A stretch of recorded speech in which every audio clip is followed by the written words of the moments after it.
Good evening, everyone.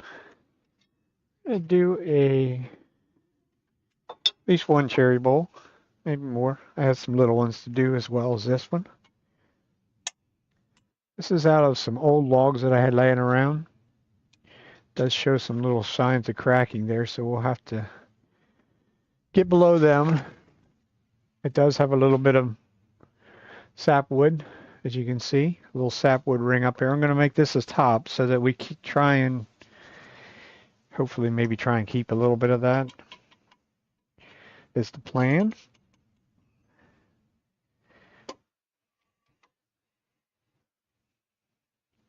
So first order of business is going to be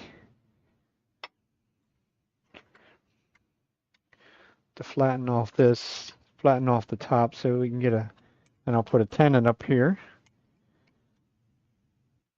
so that we can grab it in the chuck, and then we'll have total access to the bottom. It's just kind of my sort of the way I've decided I like to do them. Did sharpen things yesterday because I did play a little bit yesterday.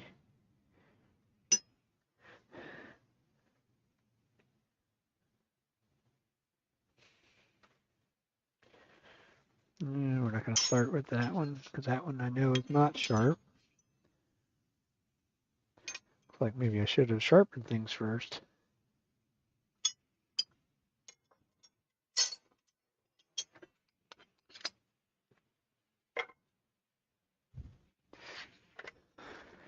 All right. We're going to spin it by hand, make sure everything clears, and get things in here just a little bit closer because we're going to remove some material pretty quickly. Going to stand off to the side. This one should be, I would have thought it would have been a little bit more better balanced than that, but it's not, so we'll make it balanced.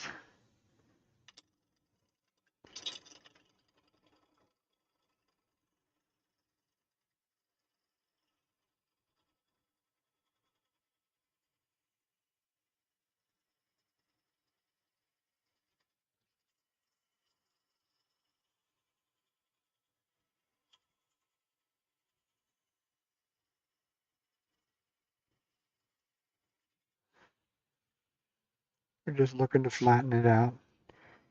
So I know where the rim's going to be. It pretty much has that flattened out. And get us a little bit in here.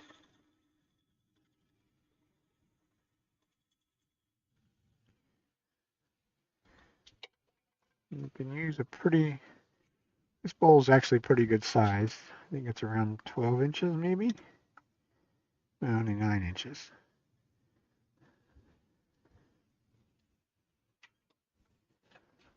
So inevitably we're going to need about a 3-inch foot when we're done. I don't think we'll just use the bigger jaws. Kind of the ironic part of this scenario is they're not, I think they say that they're 3-inch, but they're not. Now they actually only open up to about, perfect circle is going to be about 2 3/4, which till we're done might be a good number.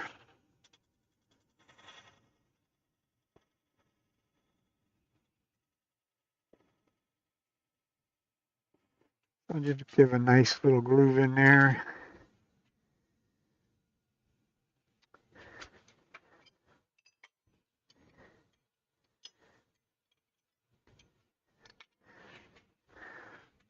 And I guess for the moment, switch over to there. You can see a little bit more what we're doing. I'm just going to clean out a little bit of room in here.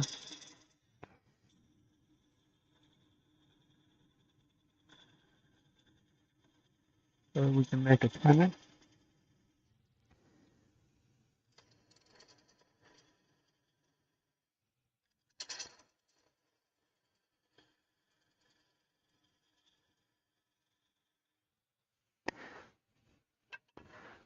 And I'll flatten out that bottom of that tenon.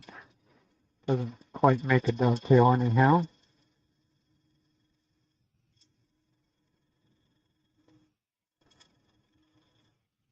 Also made it fairly deep for whatever reason. Doesn't need to be that deep, but there's no harm in leaving it a little deeper right there. Here's where we get to move some things without knocking everything down.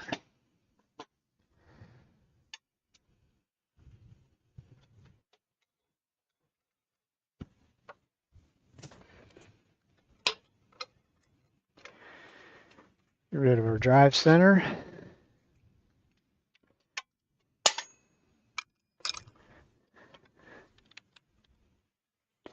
Clean off all of our mating surfaces.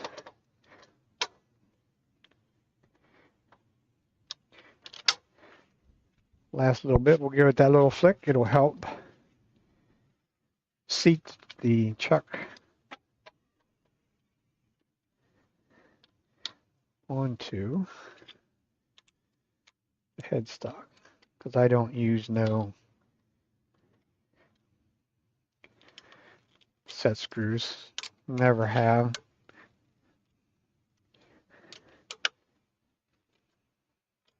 Never really had any even think about coming off, so I think from here, I think we're going to make this round. And it's going to give me a better look at what we have to work with.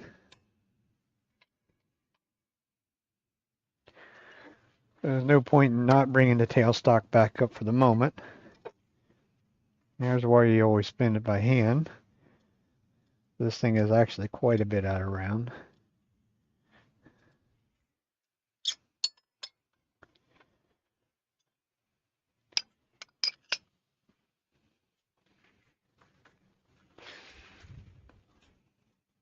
So we change something, we'll slow it down. Bring up the speed to where we pick up vibration. It's about right there. And we'll just back it down just a little bit. Because we're going to clean up this.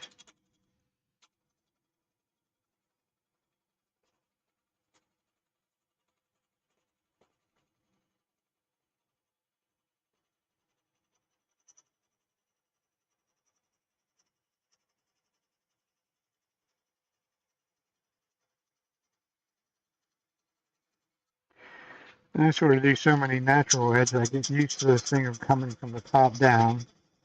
Even though it's not really the direction I want to cut. This way it also keeps me out of the line of fire. Just because I'm just more interested in getting it to the round. Move that tool rest in for a little bit. Got there. Not as far out around as what it sort of appeared to be. Here's a little something. There's a little bit of a bark inclusion on the bottom too, so we're probably definitely going to have to address that.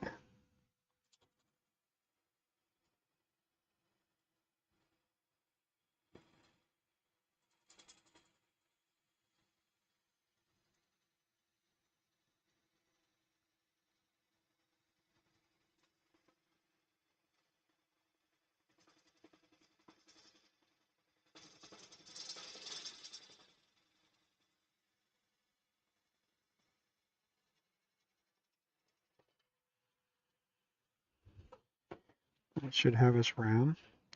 As you can see, we're sort of going in the wrong direction. Hi, how are you tonight? Fiddlehead. Are you a fiddle player?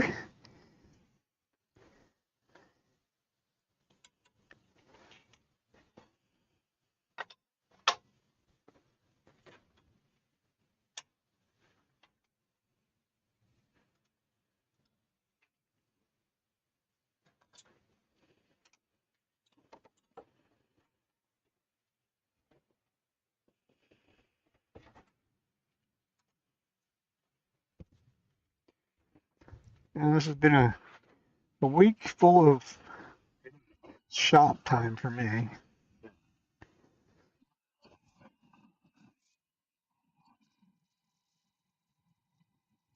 Oh, type of edible fern. And what area are we talking about, if I might ask? I've never heard of an edible fern.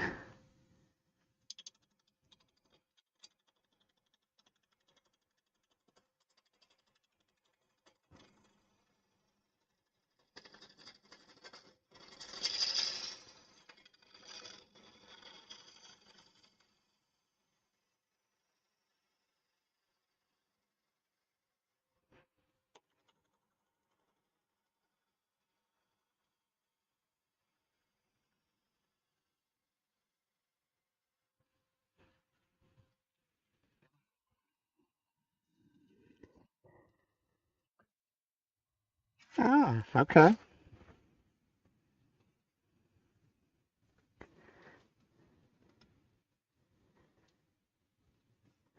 So there's a bit of a bark inclusion of some sort in there.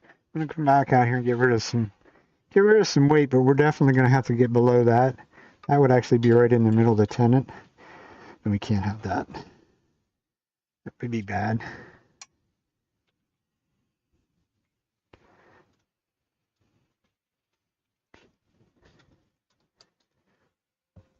So now we should actually be in balance and should be able to speed things up without any real issues. We're gonna have a little bit of out of balance because of the sapwood, but it shouldn't be too bad.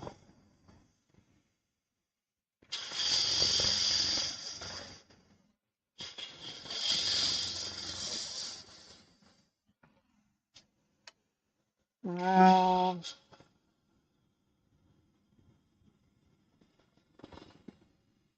didn't take too long. As long as we don't have any trouble. This is fairly dry wood. It's a little bit dusty, but um, should be able to make this into a bowl in an hour or less.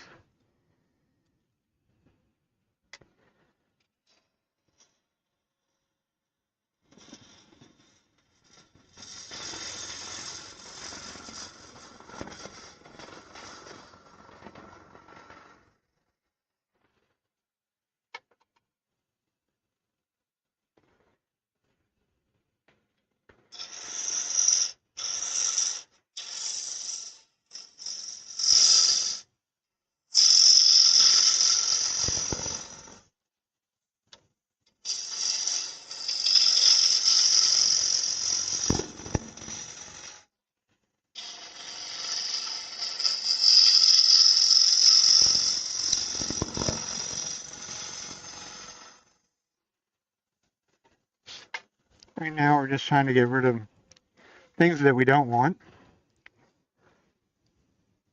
Gotta get in there.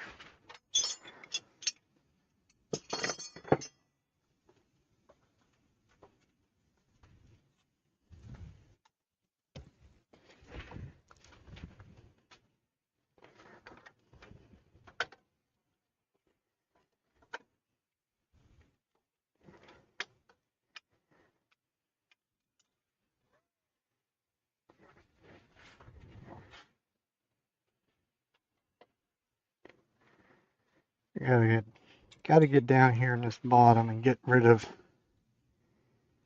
the stuff that we can't have, and then we can really concentrate on where our shape is going to go.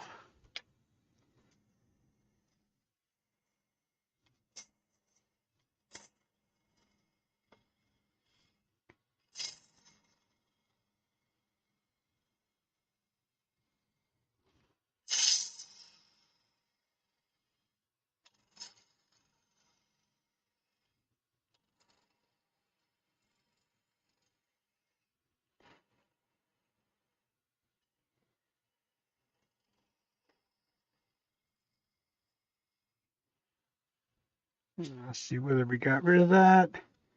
We did. Good. That wasn't very deep. So,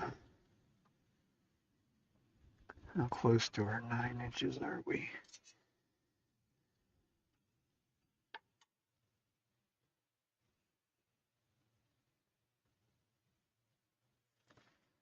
I lost about,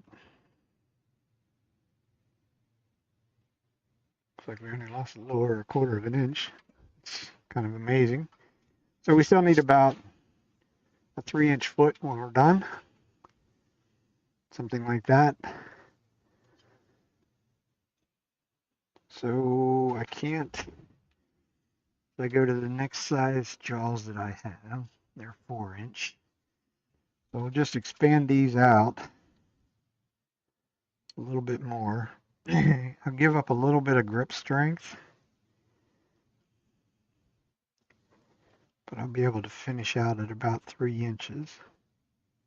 I'll set them more like 3 1/4. We'll see what that looks like.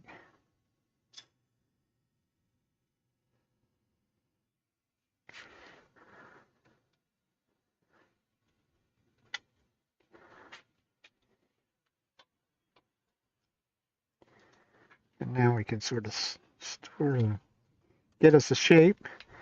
So now we need a tenon in here.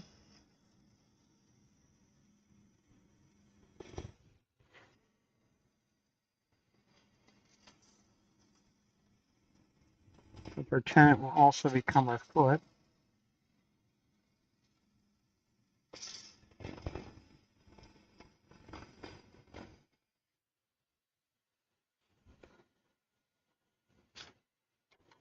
So that looks about where we want it. So I might as well finish off that.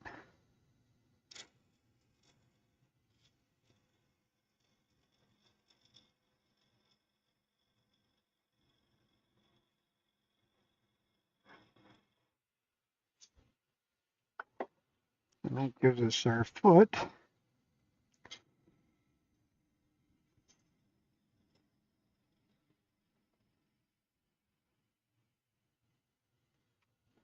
Clean that up a bit.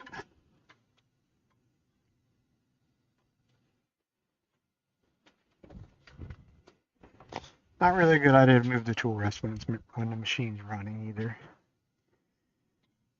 We could. Just looking at what I had.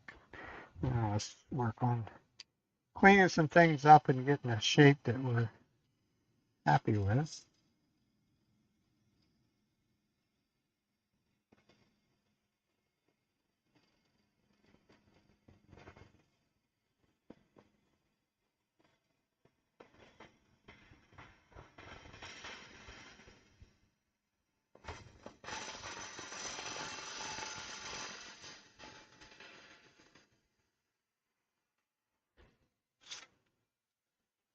Could probably even didn't have that up far enough tonight. I already got a ton of chips went right down to my shirt.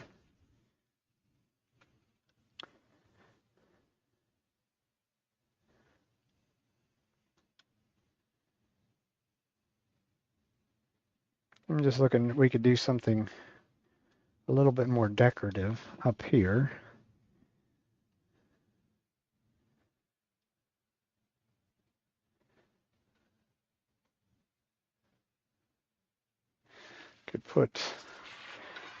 Could sort of give it a nice fat bead or something up there. We'll do that. This is what's called design on the fly, you know.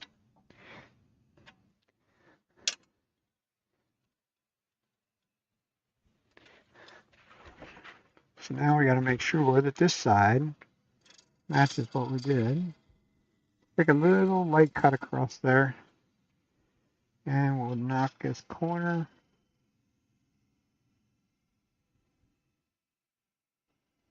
Or make it into a bead.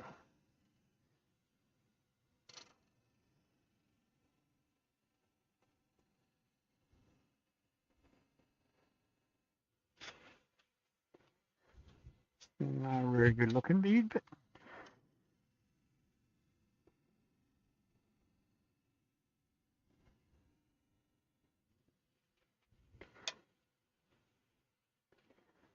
it'll work. I'm more interested in the bottom side, the bottom side of the bead than the top side, because the top, we're going to cut the top so we can finish that bead going around the corner up there.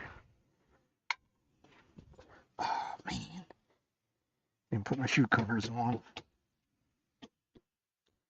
Well, too late now. Even though I got a ton of chips in my shoes. So now I'll make another cut and I'll come up and let that be proud of the bead.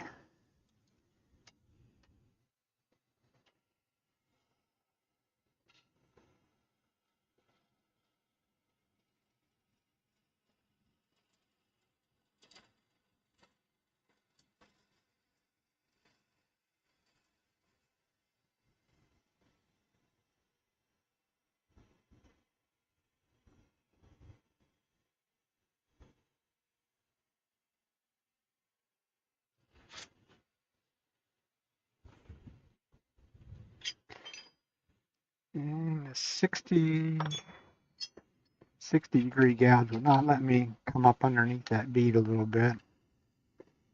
I'll switch over to the 40 and it'll come up right to it.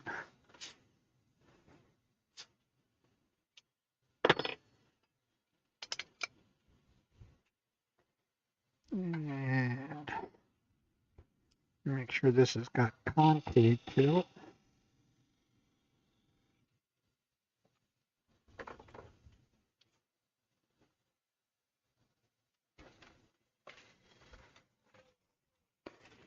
Once again, we'll come back to that and make the foot into a sort of a bead as well.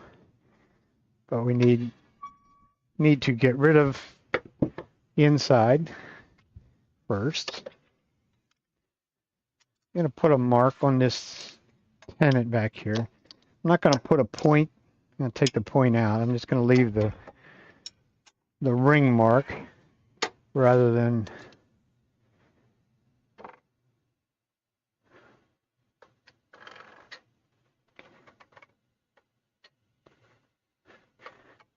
something giant size. That ring only leaves a little, probably 32nd of an inch in there. You didn't really get a very good ring mark on it either. Forget this stuff is dry. I do a lot of work with wet wood. So a little touch of that ring on wet wood and it sinks right in where the dry wood don't. So that's our outside shape. Not quite. Left a hump there.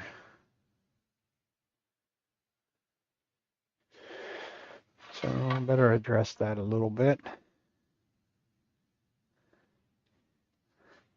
Everything else, just one tiny little place. Left a little hump in there. So we're going to straighten that out. Like I say, your fingers tell all. When you run your fingers down across, I can feel it. It's right there. If you wanted to, you could mark it. Pencil or something across there. A little bit. Shows you where it's at.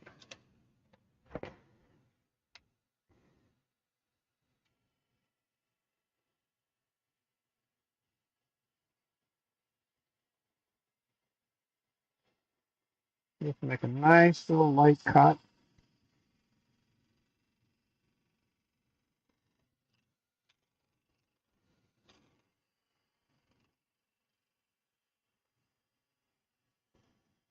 Right up to our bead. That should be good. Sort of left us a little bit of a flat up underneath that bead, but that's okay. That just makes it stand out more yet. So that's pretty much good enough at this point. So we'll get rid of the inside.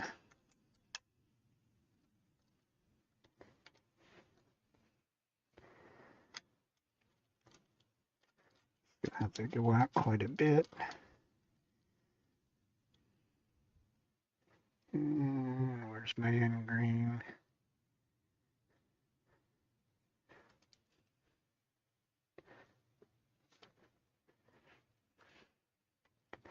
This is going to give us, with the jaws open that far, it's going to give us 4 or 8 relatively good sized compression divots in there.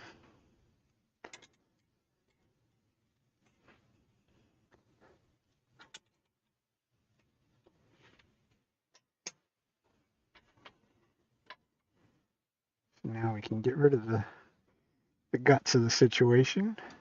Change something, we slow the speed down, out of the line of fire.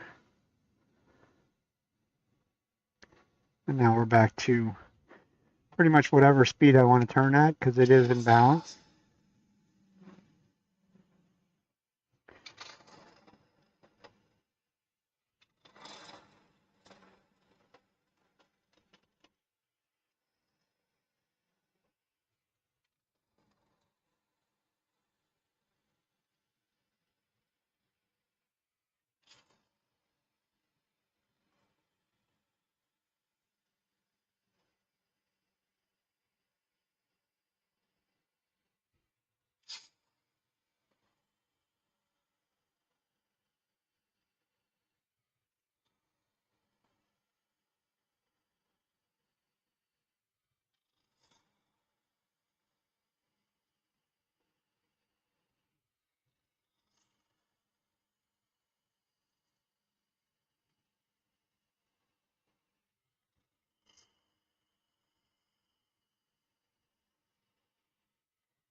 I'm going to clean up the rim a little bit.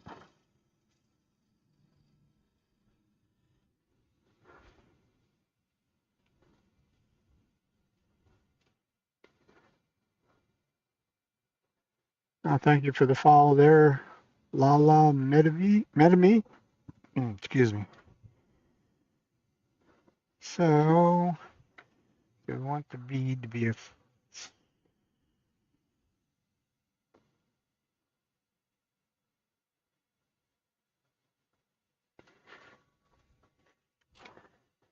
think not.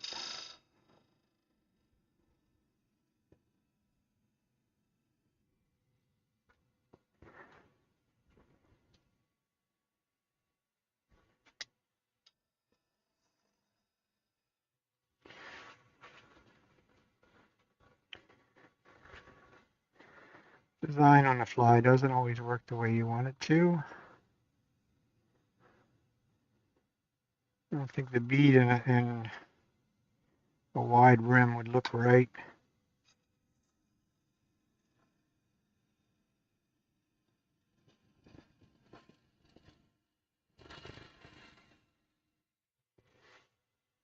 Maybe it would.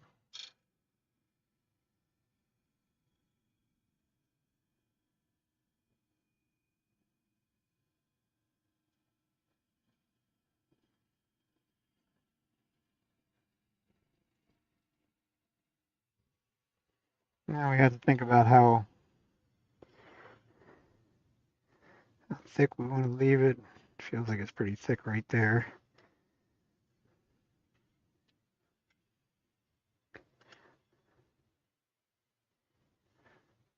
Also, this is where it becomes more difficult to try and figure out the dimension because I can't really set calipers because of this bead. Feels like it's probably a solid 3/8 thick there.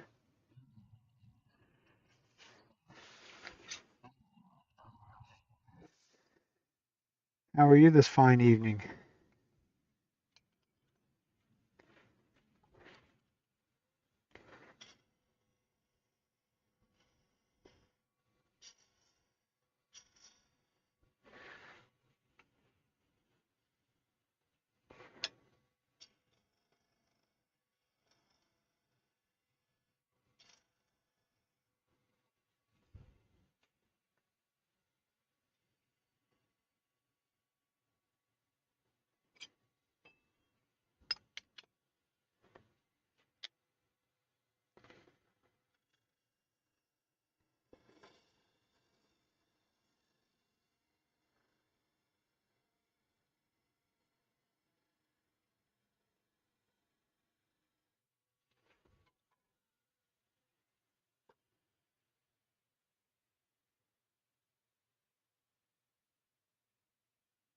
It still feels like it's plenty thick. So I could get the calipers out and actually look and use these. Oh, yeah, we're a little less than 3/8 of an inch right there. And where are we going to put them? Not to bury them. Yeah, no.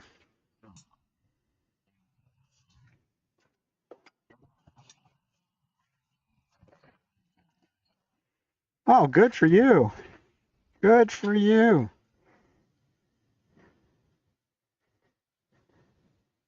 You enjoyed it. I was there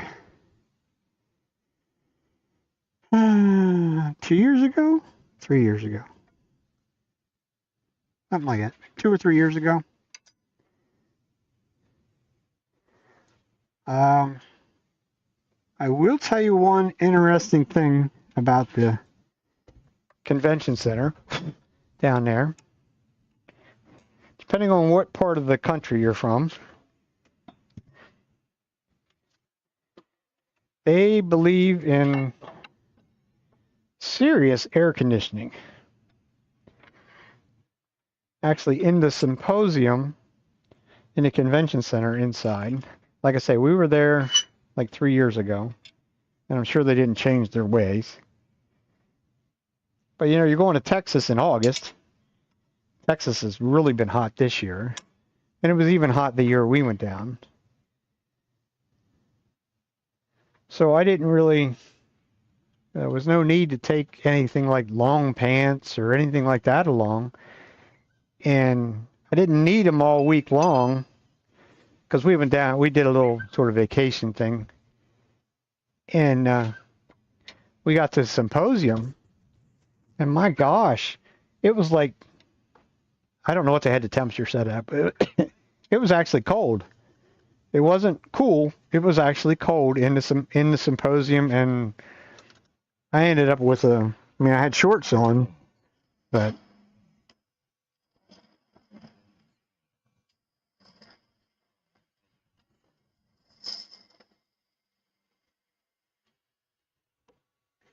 we'll take a, gonna sound really dumb and weird, but I would recommend you have a pair of long pants along if you wear shorts, as well as maybe even a sweatshirt.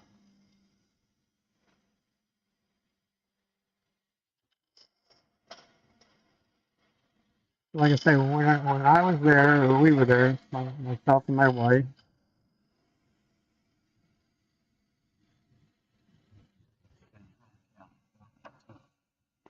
Yeah, well, but like I say, I don't know what they had their air conditioner set at, and I'm not really a cold-blooded person to start with, but after every demonstration, to me, that's why you go to them, is to see the demonstration. And they had a lot of time. I think they had almost an hour in between, which is good. You can go to the trade show and all that good stuff. But I'd go outside after every single demonstration because it was cold, because you got cold, which is something that's kind of, to me, would be a little bit weird for, you know, a trip to Texas when it was going to be hot, or it's going to be very hot out. But yeah, it was. If I was going to go back to it, which I will someday, I'm sure, but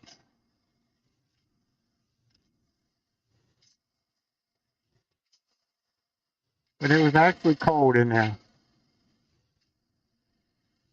which is something we weren't prepared for it. But anytime I've talked to anybody that's gone, I'm like, yeah, might sound weird, but make sure you have a sweatshirt or something like that along with you, because it actually was chilly, quite chilly.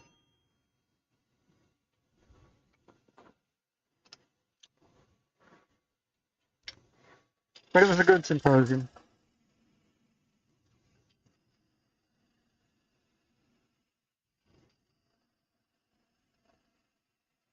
A lot of symposiums seem to be suffering because the vendors don't want to come to them nowadays for some reason. Guess they figured out. I guess I should look at that before I go any further to make sure I don't have anything too out of whack.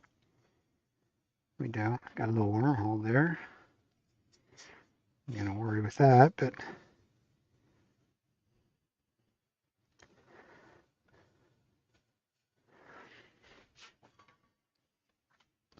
a lot of good people though. Most everybody. We didn't really run into anybody, at least in that area, in the Waco area, that were not friendly.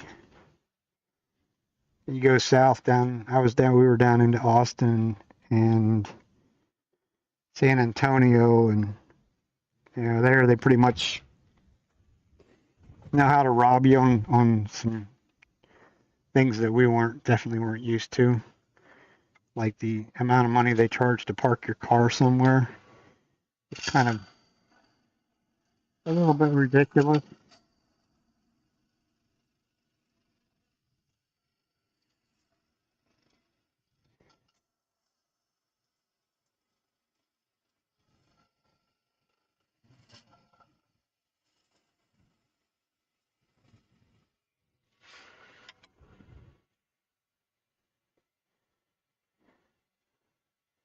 Yeah, well, like I said, we did it, and that's generally when we go to. If I'm going to go to a symposium, or we're going to go to a symposium, we try and make it to be like a little bit of a vacation. So she had looked, and there were some things you wanted to see in Austin, and things in San Antonio, and we pretty much spent a whole week down there.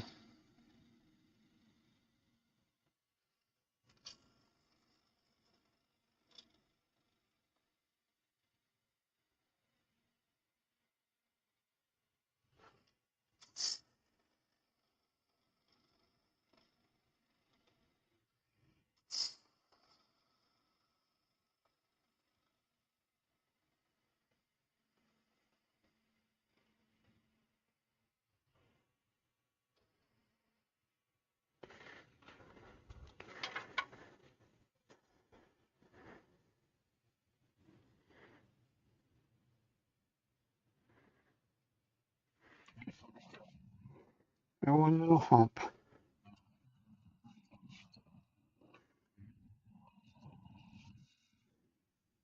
Oh, you mean it down in San Antonio? Or no, not San Antonio. That was in Austin, where we did the river walk. Yeah, that was kind of neat. One of my wife's, she's the tour guide. She did all the research. I go to work. She stayed at home and plans things like that. So yeah, we did do the river walk. Um, we did a little bit of a boat tour on the river walk as well. And she decided it was time to eat some lunch. So we got off the boat quite a ways away from where our motel was at, because our motel was actually right on the river walk, so we could just walk out and get on it. But she saw something from the boat that struck her interest to go eat at, and we got off, and don't mind me, I'm just marking where I failed the hump start. And we went, the river walk is all in the shade. Basically, it's all tree covered and in the shade. So even though it was probably 85 degrees, maybe even warmer than that, it really wasn't too bad because you're in the shade. But we went up and got something to eat. We went to Margaritaville or something, got some lunch and that. And then she didn't want to go back down and walk the river walk back. And we started walking back on the street because it was going to be actually shorter. But that didn't last very long because now you were out in the sun and it was quite hot. So we ended up getting an Uber. and doing the rest by an Uber, taking us back to the motel.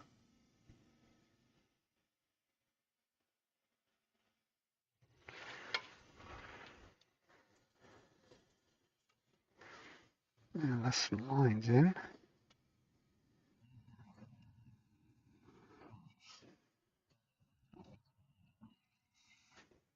No, we did not go to the Alamo at all. We actually just drove past it. But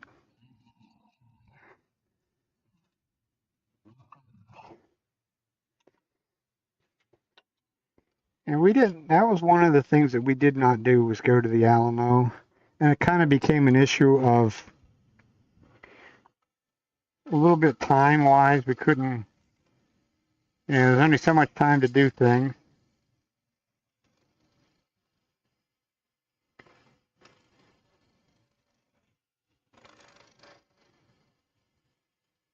Left a ripple in there, so I just use a bowl scraper. This one is actually a negative rake bowl scraper.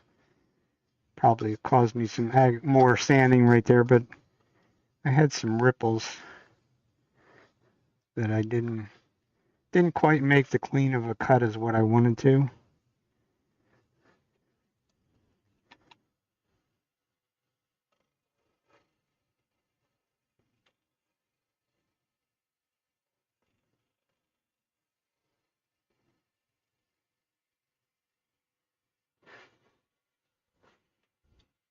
There's really not a whole lot in sort of in Waco.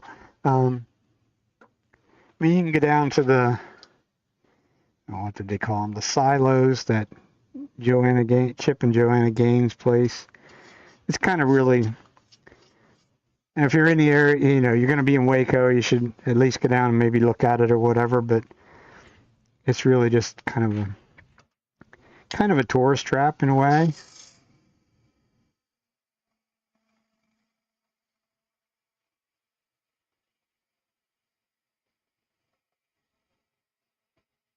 But it was something to do.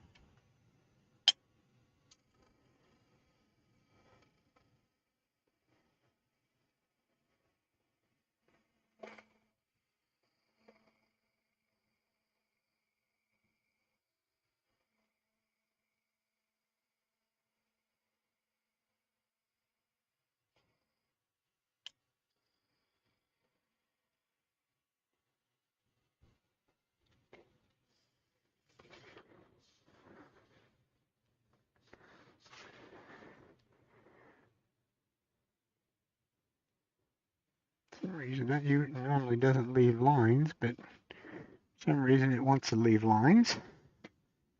I'll just be lazy and just go back and take it out with a scraper.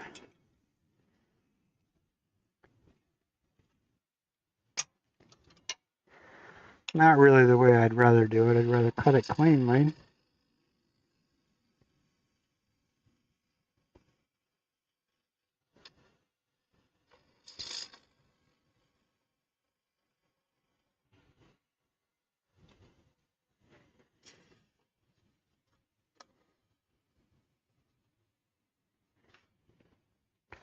And that should be it for the inside.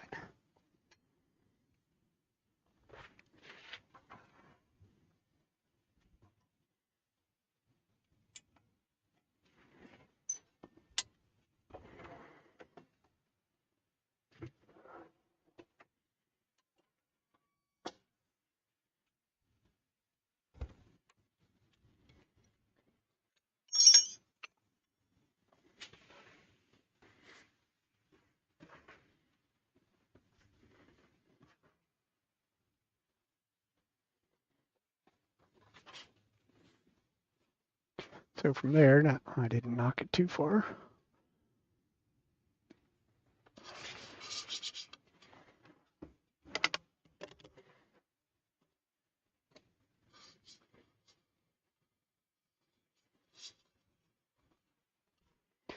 This should actually be dry enough to actually sand it and finish it all at one time.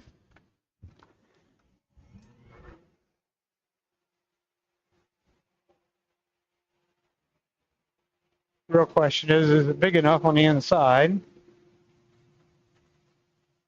Looks like it will be.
I started with 120. Now we'll just go up through. I'm about ready to get new discs out.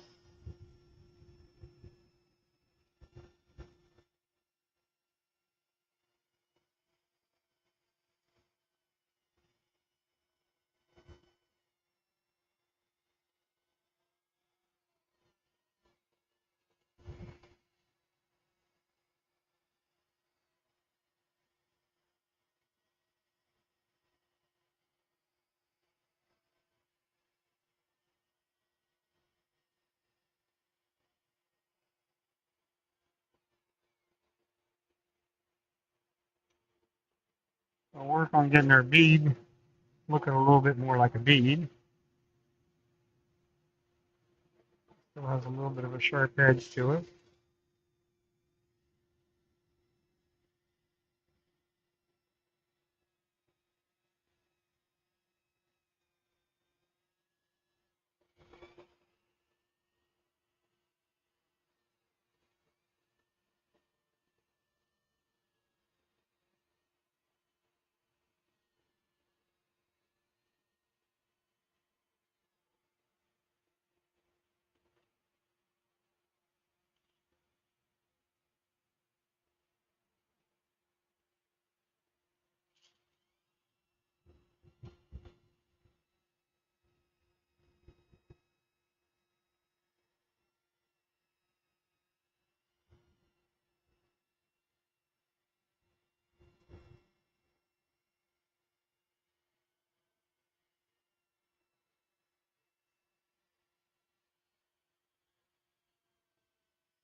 One other thing with the slot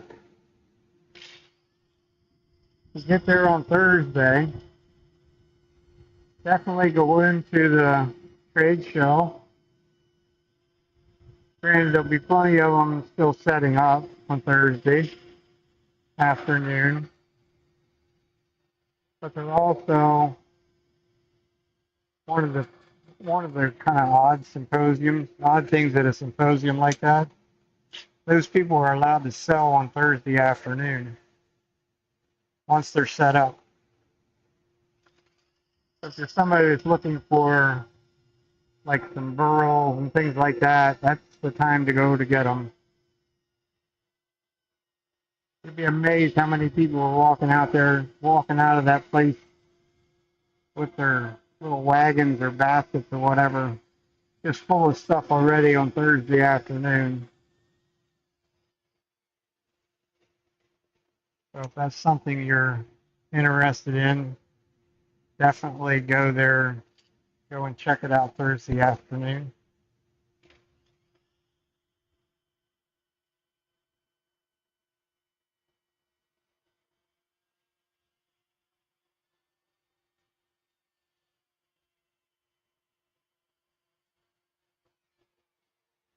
We had walked over and to see what was going on. We really didn't have anything else going on anyhow. So we decided to walk over, and Vince from Vince's Wooden Wonders was there setting up. I've known him for quite a number of years. We actually, well, he's retired now, but we actually worked for the same company. Two different places, but same company. So I've got to know him over the years from going to the different symposiums and whatnot. And I use quite a bit of his sandpaper as well.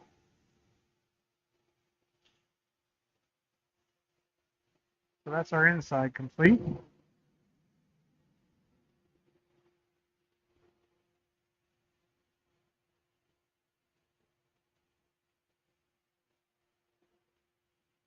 Got a little chip out of it right in the middle. I don't think there's much I can do about that. Give it a little extra character, I guess.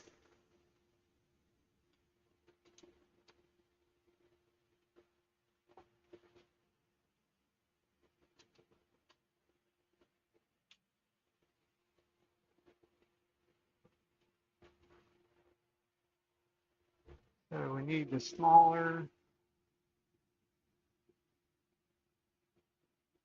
yeah, just go right to the smaller chuck, smaller jaws. Now I will need them back eventually.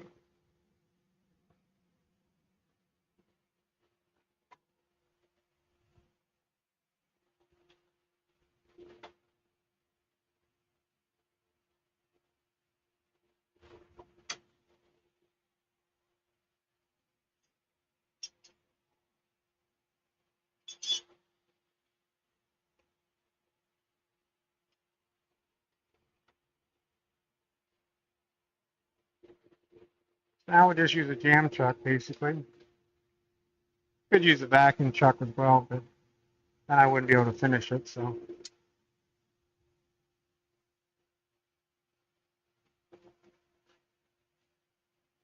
Now we left our little ring mark on there.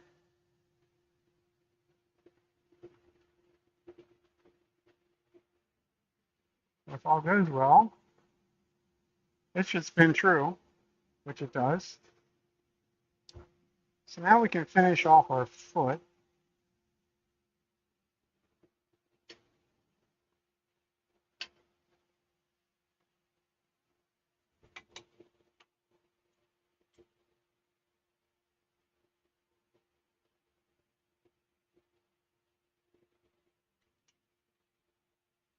But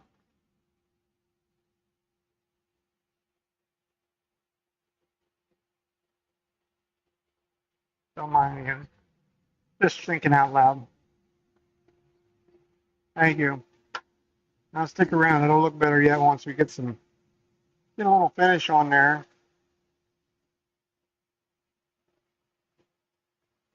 But I do need a measurement. It would probably actually look all right.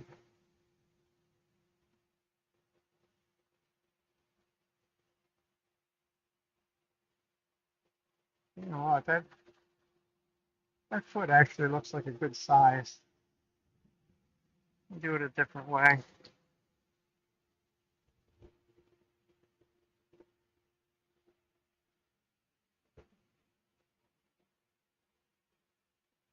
Basically, we're in between centers again. I'm going to use my spindle gouge to clean up this tenon, as well as make our foot.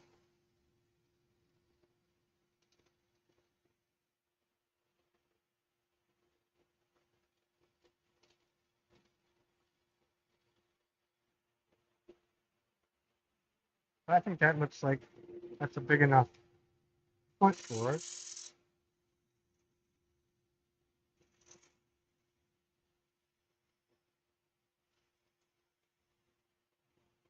I'll just make it into a bead.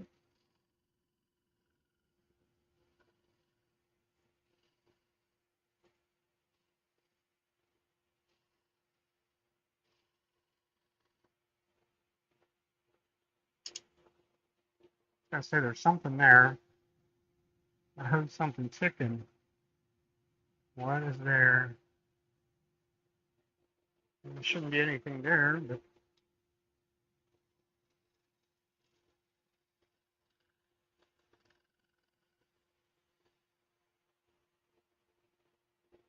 something there that's making it tick.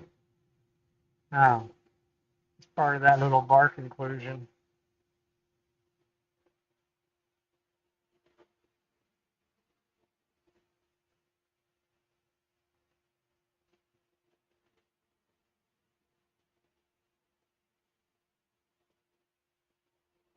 Isn't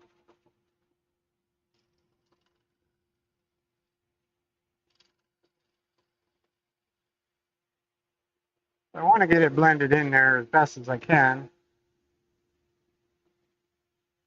I don't want to create more sanding work.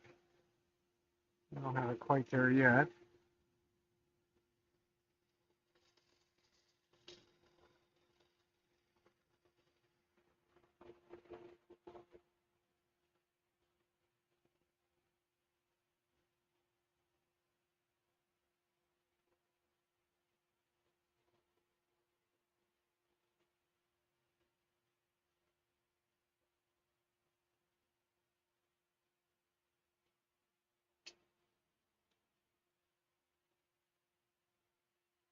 When I hit that little knot in there, it sort of stood up the grain.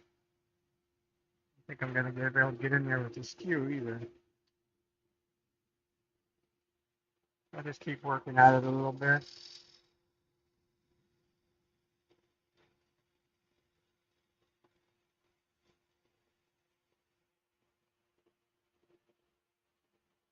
What you call watching Richard Raffin do too many of his projects, and almost all he wants to use is a bowl gouge or a spindle gouge. And it does work quite well for some of this stuff.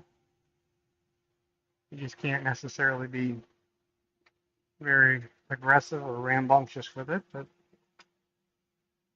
does work.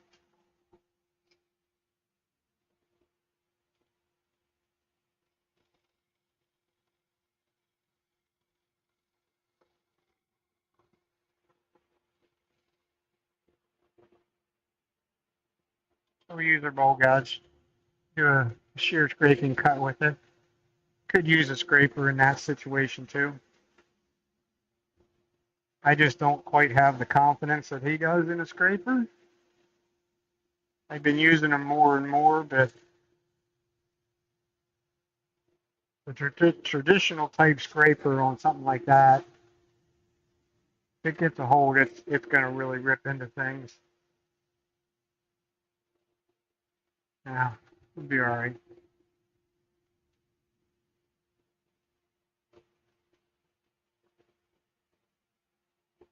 So now I get to sand some more. Favorite pastime. Let me get. I remember where I put my sandpaper at. Okay. I can get fresh sandpaper. Getting dull.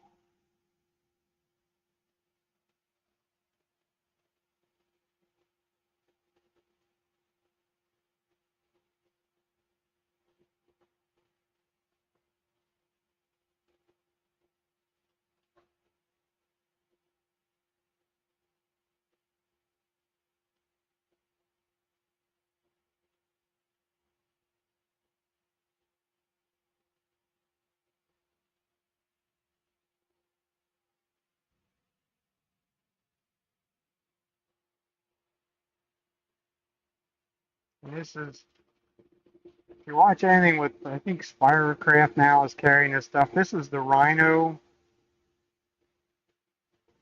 See if I can find one that actually has the whole thing. The Tasca Red Rhino. Easier just to show you the package. This is mostly what I use for the lathe. Is the Rhino. Well, actually, I use it even in the cabinet making world. This Rhino wet. This is a sheet paper. I don't think the pads are actually a wet dry, but it's quite good sandpaper, especially in the sheets. And I do play around a little bit with some resin stuff. So being able to sand wet with something is like almost like a game changer type of thing. And it's very durable. The pads are not as, the discs are not as cheap as what some of the other people have. But, you know, somebody told me a long time ago, you pay for what you get.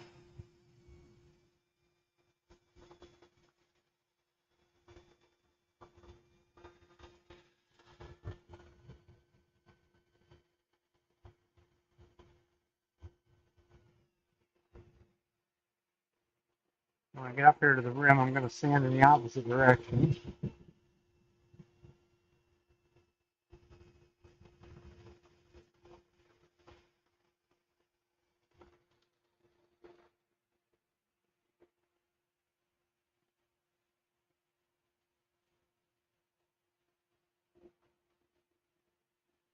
So really just that little bit is taking care of any and all the tool marks. I guess if I was smarter than the average bear, I would have got the sheet sandpaper while I was there.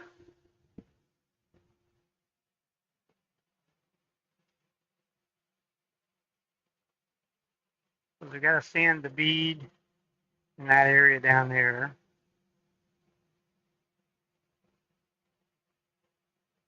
Pretty much before, I find it easier to do that before I do the rest of the power sanding.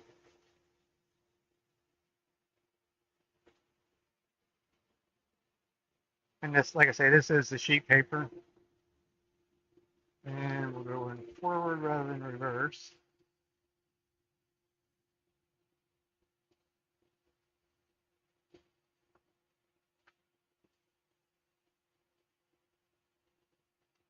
And we'll make our bead look like a real bead. This way I can get down in that corner that you can't get to with the pads.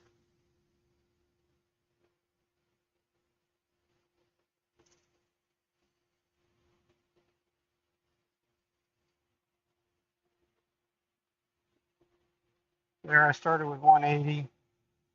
So we'll go right up through, basically I'll go right up through 800 on that because I'm sanding in this fashion. So I can make the scratch pattern smaller and smaller.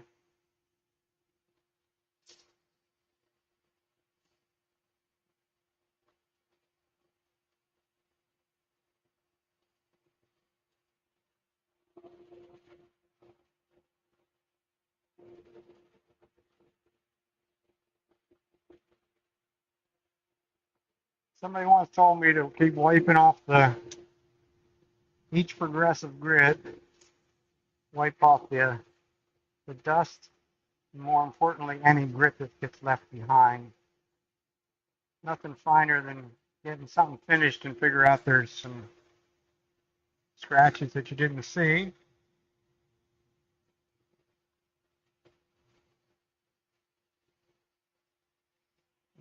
Ironically, that's what I am putting up with on the dresser that I'm making for my granddaughter. For one, it's curly maple, and it has been sort of a royal pain in the ass. I'm used to working with it. It's fun to turn on the lathe, but you're always slicing it. But when you do cabinet work, the joiner and the planer It just doesn't like it at all. I was able to run it through the planer, but I had to take super little, maybe 64th of an inch or something like that at a time, at a cut. Otherwise, it'll tear chunks out.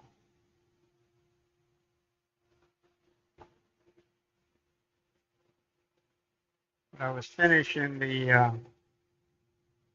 drawer fronts over the last week or so.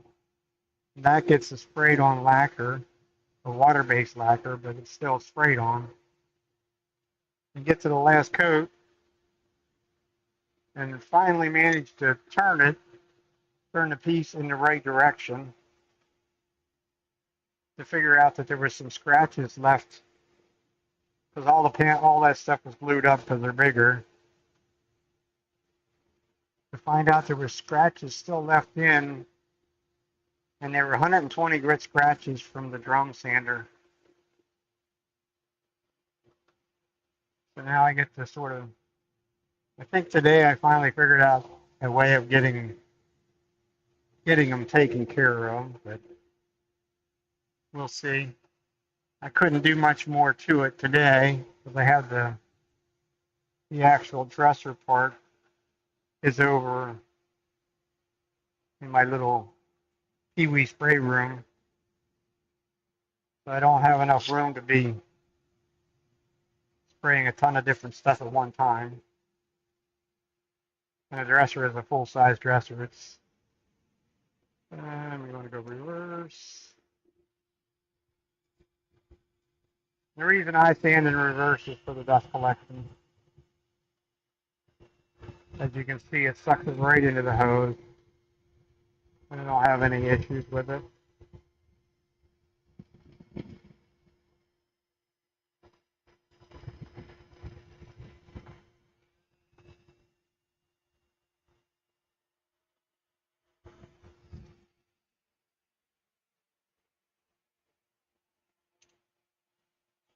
So we'll just go right up to the grits. That was 150, we'll go to 180.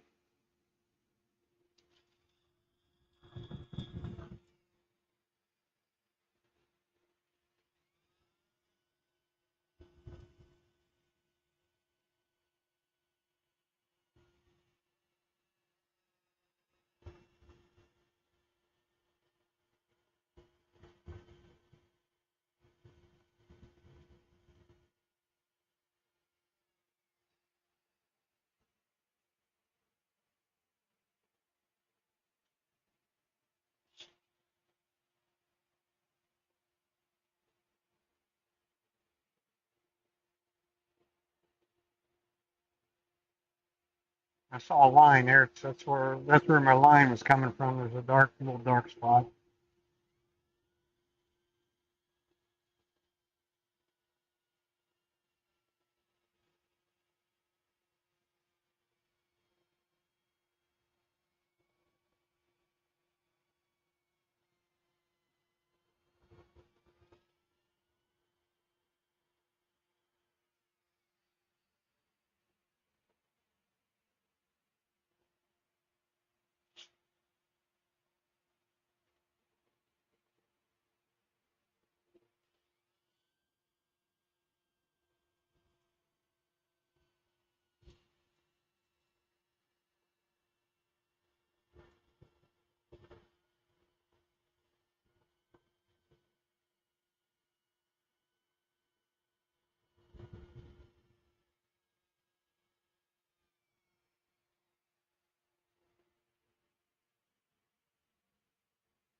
Ah.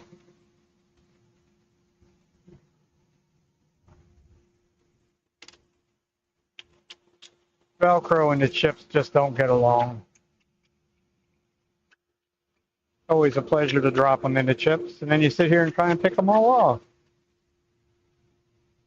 All because you wanted to get the bigger pad. These are the ones that comes from Vince's. They're 3 3/8 rather than 3 inches.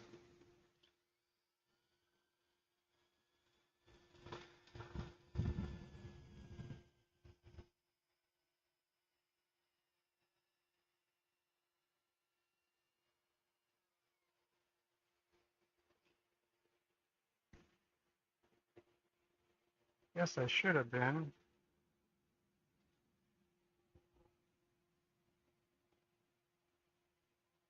knocking that, standing that bead around. See if we can do it. See if we can do it the lazy man's way.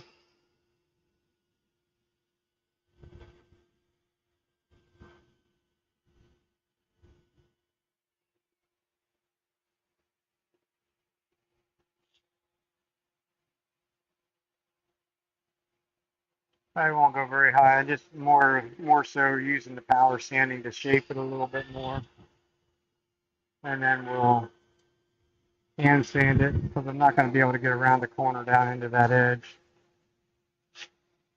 I just go up to like 220 or so.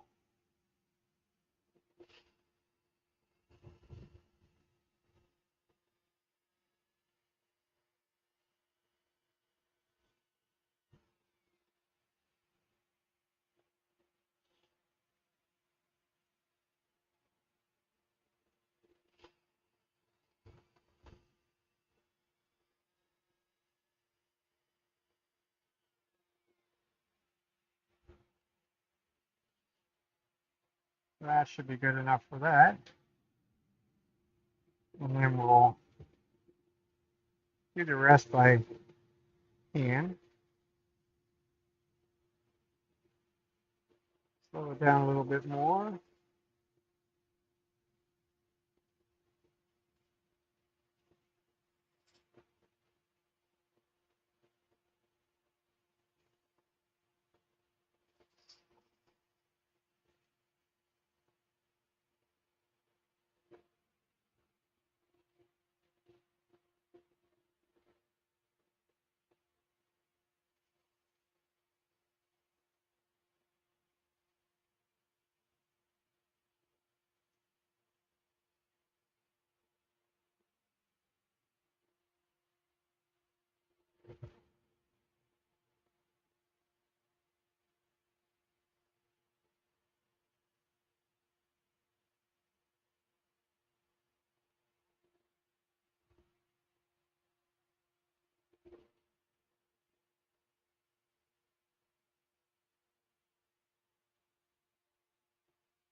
Now we'll inspect a little bit before we go on.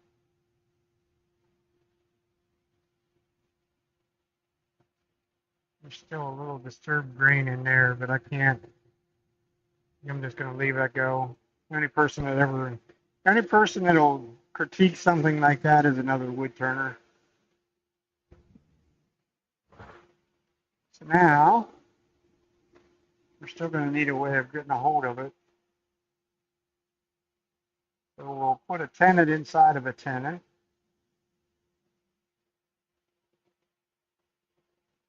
And it will be a small one.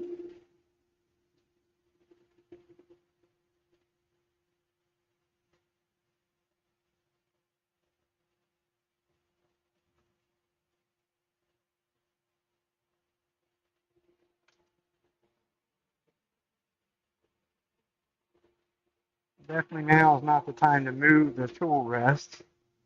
with it running and have a whole another world of problems.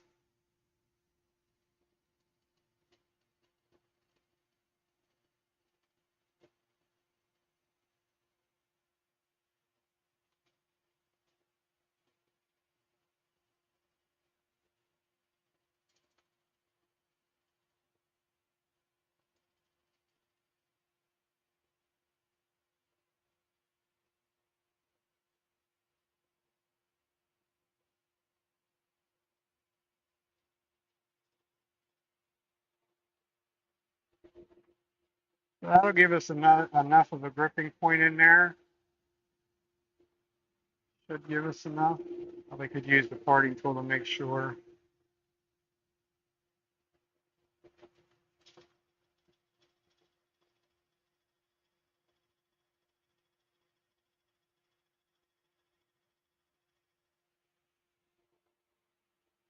That'll definitely be enough.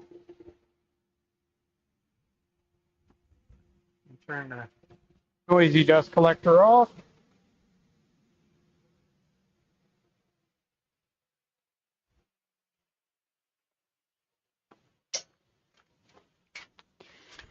Which is kind of how my week got started off on vacation, was to have to buy a new dust collector because the motor went bad on the other one. And to find out nowadays that nobody works on electric motors. And if they do, I shouldn't say nobody does, they do, at $122 an hour labor. And of course all this stuff anymore is made in China. A lot of it's made in Taiwan, but the one that I had was made in China. So they pretty much told me that, yeah, we can actually diagnose it and see if we can even get parts to fix it or what's wrong with it. They tried, first off, he told me to just get a new motor, and that they couldn't find. So he's like, well, then your only other option is to repair it and just cleaning off the dust and dirt. Paper towel actually works quite well to do this, as you can see. Pulls it off.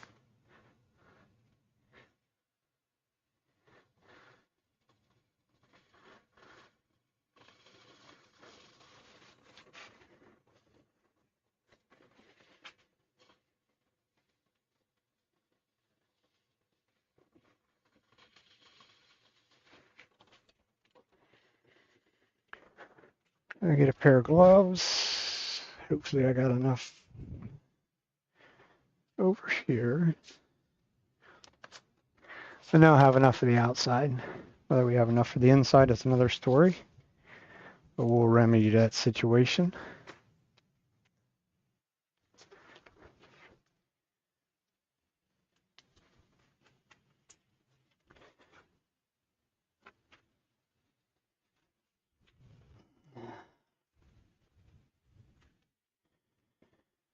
My finish of choice is going to be the Parfix 3408, which is a slow setting CA glue.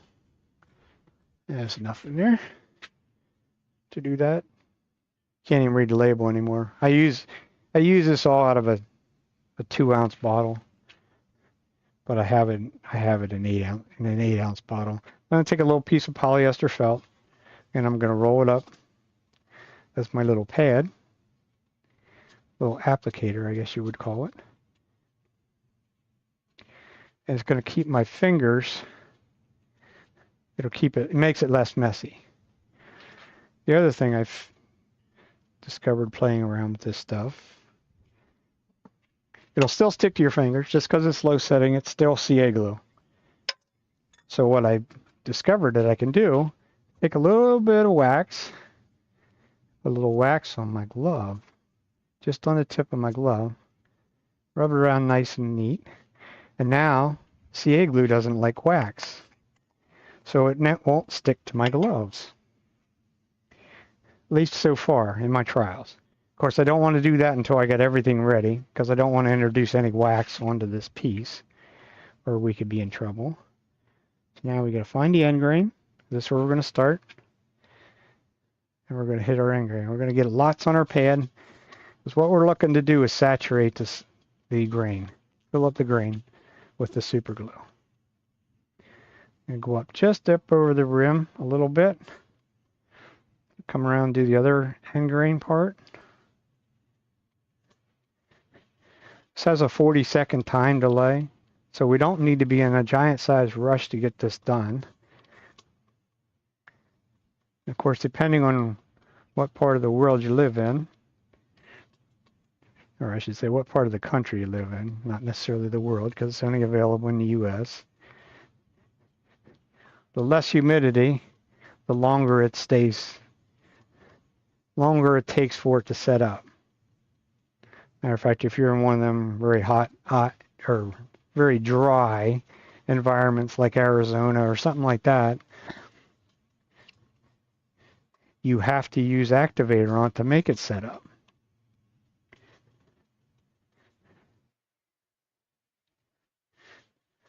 I am a distributor of this, that's why I know so much about it, but I've used this now for about 3 years or so.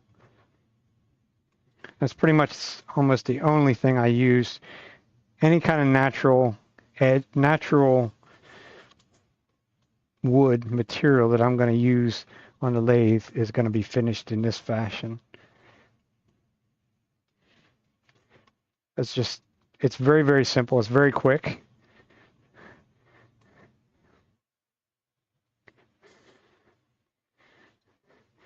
And now in order to get down in our little groove, we'll just dribble a little bit in and let gravity take the rest of the work.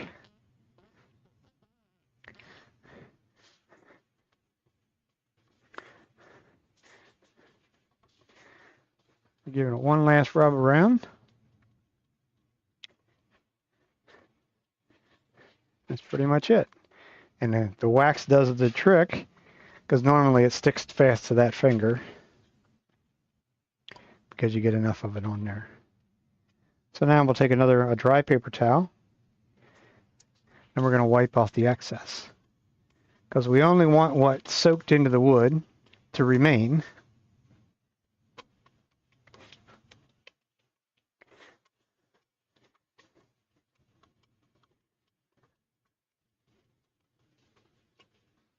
And we'll get some back off of it. A lot of it depends on the wood. Some woods are more porous than others. Actually, some are porous enough that I'll actually go to the next level up in the super glue. Next thickness up, I should say, which is still very, very thin. But it also has a little bit, it's thick enough to clog up the pores, or fill up the pores, I guess you'd say. However you want to put it. On like soft woods, like then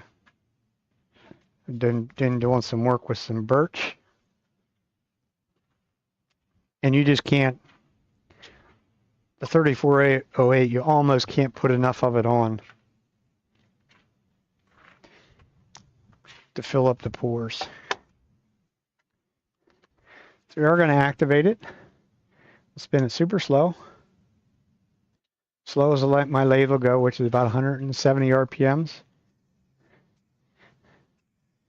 Just give it one little squirt, two little squirts at about 18 to 24 inches away. All I want is the mist to land down on it. That's it. It's done. If you like just a satin finish, that's about the color. That's about the shine that it's going to dry as. Right there. I don't necessarily like that little bit of a shine. We have our gloves on, so we're in good shape to touch it. It's not really wet to start with.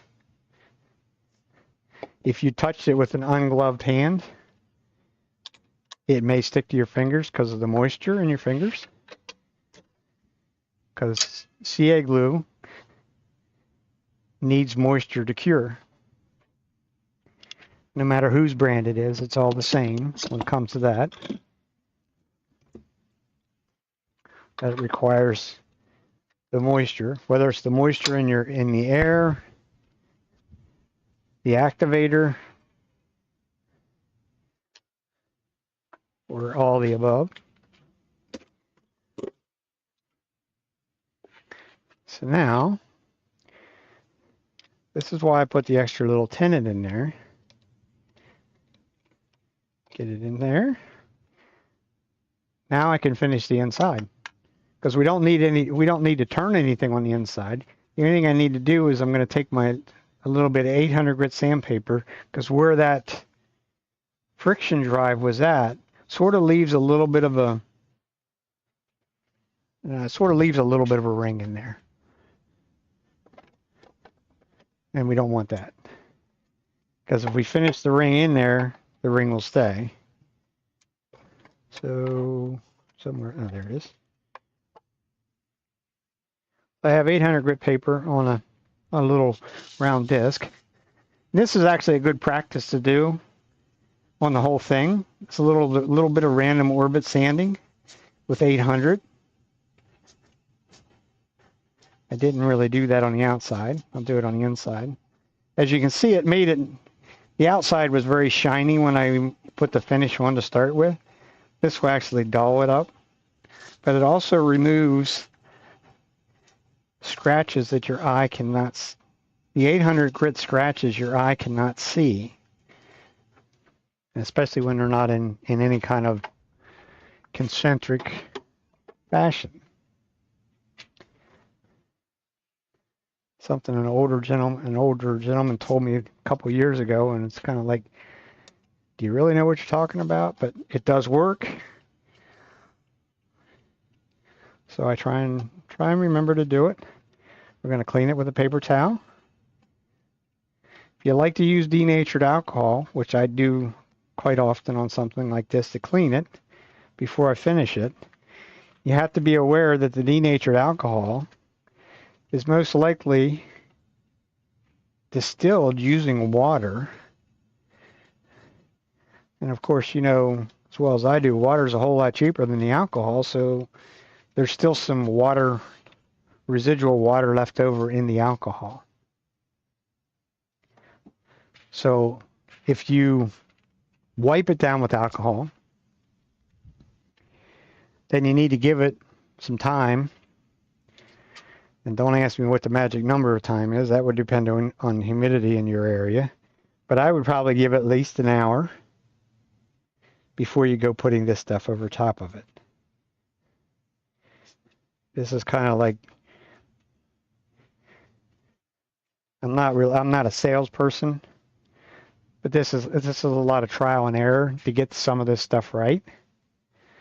So if you go after it too quickly, say you put alcohol, you wipe this down with alcohol and you went after it too quickly, there's going to be residual moisture left over in there, and it's going to make this stuff set up like you just sprayed a half a ton of activator on it. Because like I said before, it cures in the presence of moisture. So you want it to be dry.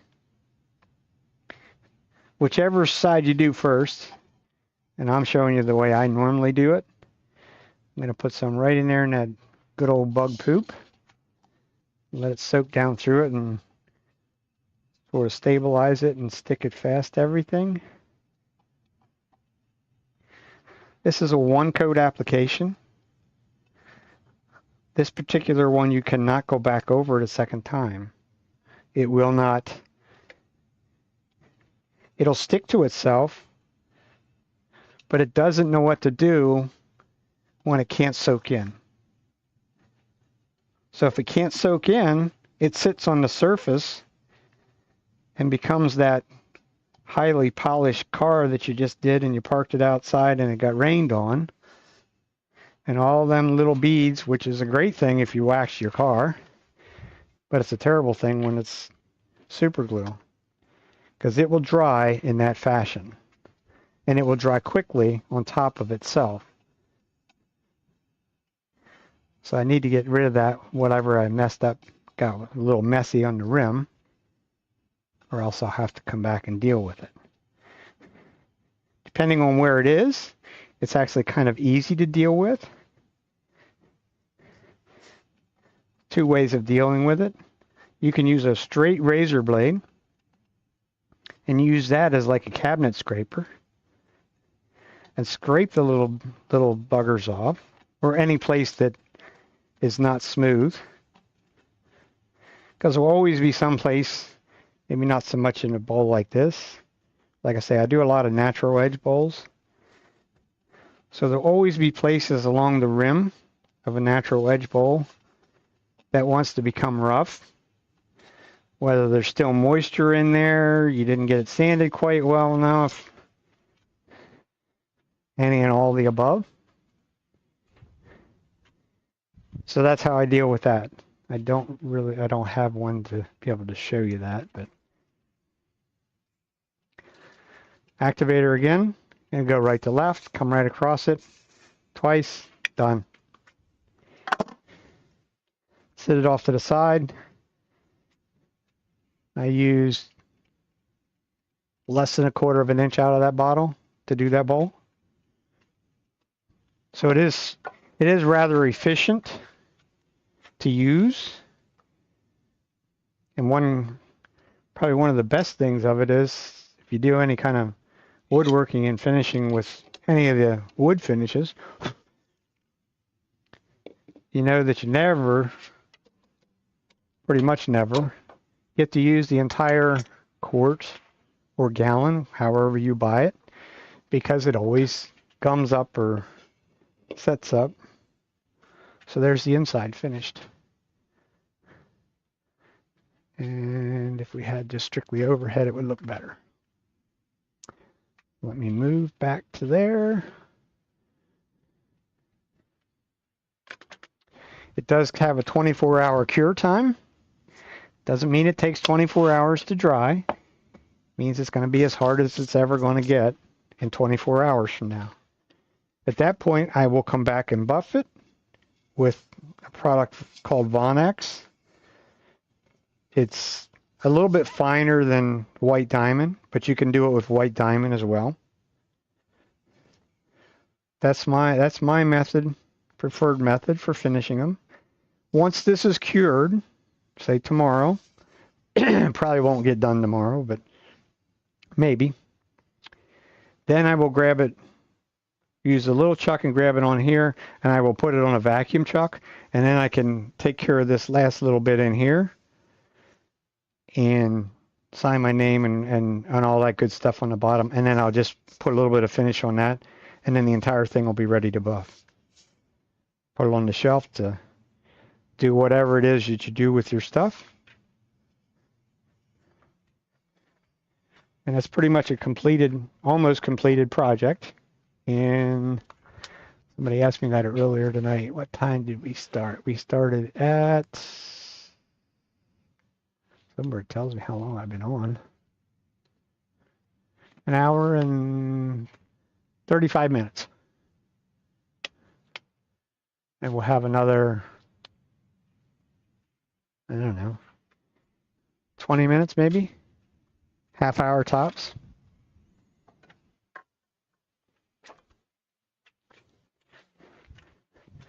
And we'll have a completed bowl. And it's 20 after 8, so I think we're going to do, I have more of the bigger cherry ones to do, but I'm going to do 1 or 2 of these little ones. Little ones are quite quick, and my wife is trying to learn to do some pyrography. So we'll do some of them.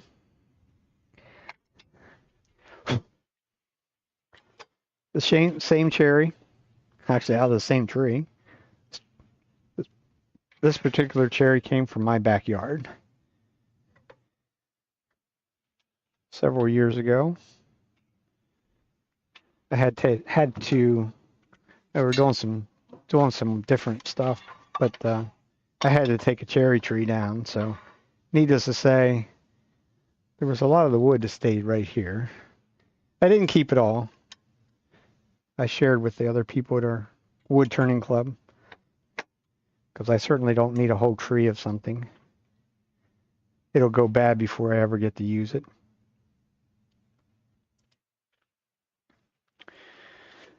So, looks like there's only one little patch of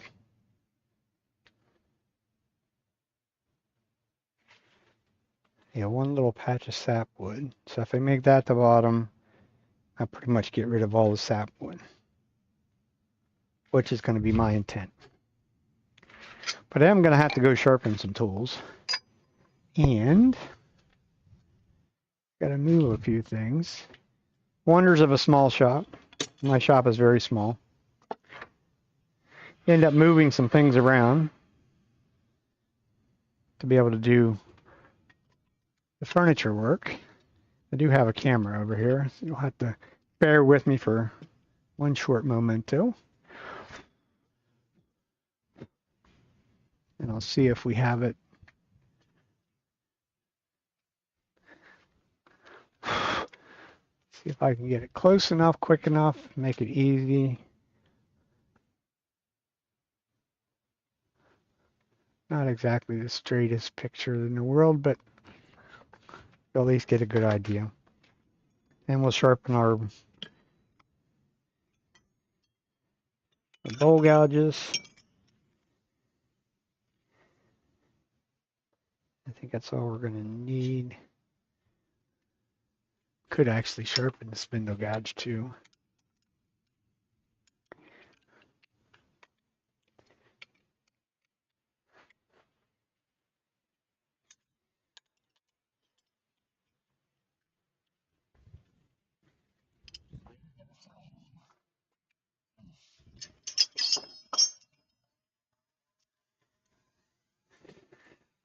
Let's see, which way are you actually looking at it? The one that would be on your left, my right, is 350. The one that's on the left is 180. And to be quite honest with you, I'm not totally sold on the 350 grit. I mean, it does a razor blade edge on it, but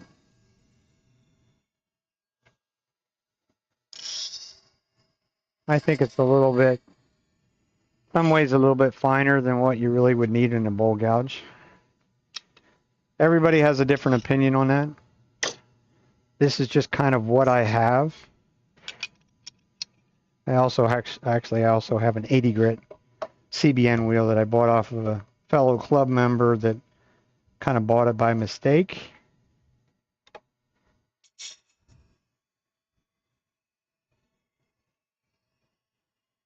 This is a bowl gouge that's getting very, very short. It's actually becoming more and more difficult to sharpen by virtue of I don't get it in the same fashion every time, because it's back beyond the plate back here is actually beyond the flute. So it means that it's very difficult to get it to sit flat in there. And if I don't pay attention, which I didn't, then you end up grinding a whole bunch of it away to get it back to the same grind that you already had.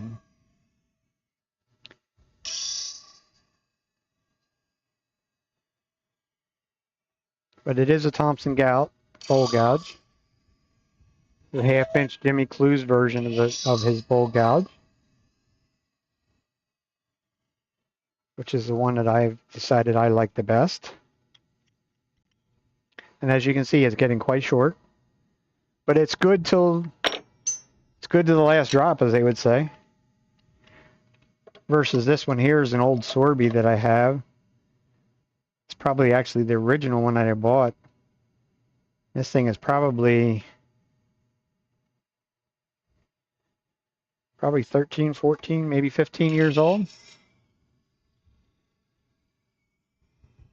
Because I bought it at a woodcraft store whenever I first started turning. And it did have a handle on it at that time, which I now pretty much, there's very, very few things that I have anymore that have a handle. I use 2 different jigs. This is the woodcut jig there. I just got that one a while back. It's a nice jig. But you know, everybody's standard's the Wolverine. I still have that. I actually still have the bars for the Wolverine. And the Wolverine, the Varigrind works just as well on this as what it does the Wolverine system. Actually, in some ways it works better because this has just like a small cup down here to sit the tool in.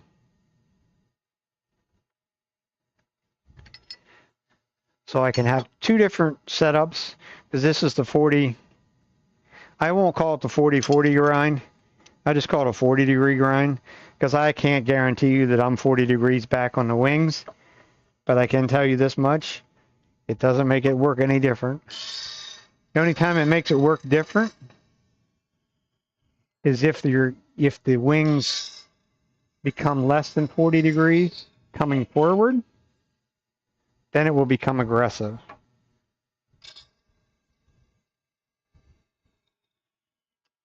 This I actually learned from Rudy Lopez in Florida, or lives in Florida. I saw him at a symposium, actually the Virginia Wood Symposium many years ago. Had the privilege of going down and taking a class with him in his shop for 3 days. That's something I like to do myself. I think it's very interesting to go take classes. I try and go every couple years. I'd probably like to go every year, but it just doesn't, some of it's hard to work out logistically. You have vacation and all that good stuff. But Rudy is one of the, I would probably say Rudy is probably one of the nicest teachers that I've ever been around. He's not trying to make a small fortune doing what he's doing. And he doesn't, when I took the class from him, he didn't have a very big shop at that point anyhow. So I was his only student for 3 days. So you got to basically do whatever you wanted. And he's very good at teaching you how to go very thin on whatever you want to make, whether it be a bowl or something else. He's very good at that. He's a very good teacher at it, because he doesn't give up. Of course, I already had a fair amount of experience when I went and took a class from him, so his class was quite easy, because I already had good tools, sharp tools. Somehow I don't think I have that in there right, but I got the nose of it done. So once again, this spindle gouge is getting to the point where once they get, this thing has a V block in it, so once it gets beyond the flat part of the flute, it makes it a little bit difficult. And either one, it doesn't really make any difference whether it's the Wolverine or that one. They become more difficult to get in there the same way every time. Let's put it that way. So we can go back to, we probably can go right, yeah, let's just go right to there. Much smaller piece.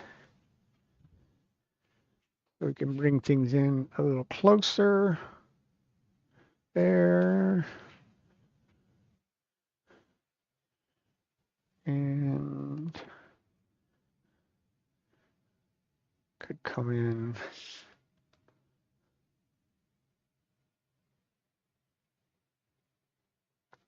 A little closer there.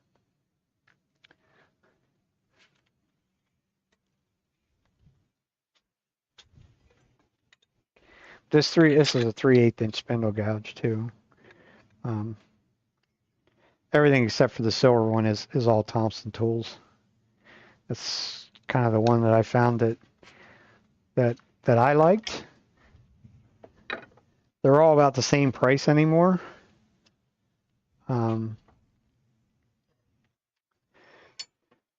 But since we're back to having symposiums again, Doug does come to the symposiums, so that way I don't have to pay shipping. I just have to be a little bit smarter than the average bear and go to the either go to the symposium if that's the case, which there's a symposium coming up that's about 45 minutes to an hour from me in September. So I would go down and, because I probably will go down and get probably 2 more bowl gouges.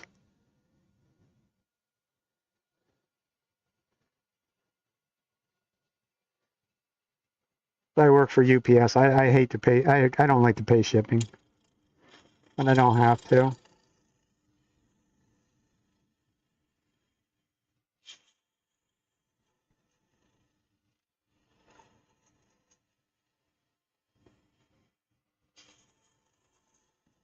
So we'll flatten that out. We're going to call that the top.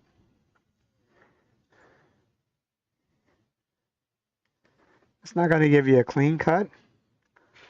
Might as well take a little bit more out there, something. You don't need necessarily take the whole thing down to that. We're going to take some down out here.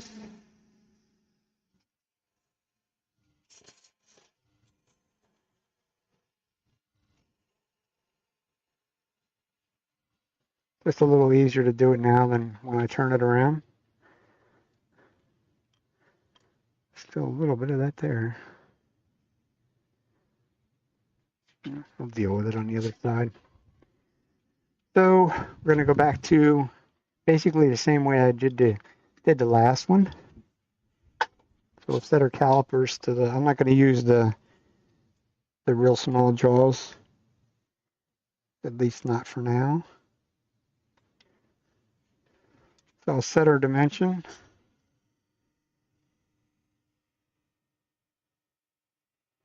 Left leg touch, right leg does not. If that doesn't come through on the picture very well. I'm only touching basically the downhill leg.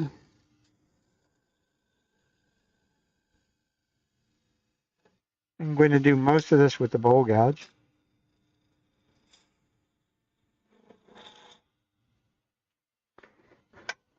I can either use my parting tool that's ground at an angle. This is ground at the angle that it is the dovetail. So if I line the straight edge up with the surface of the wood, it'll go in on a nice dovetailed angle and give me a nice flat surface in the bottom. Make it just a little bit wider. Just makes life a little easier.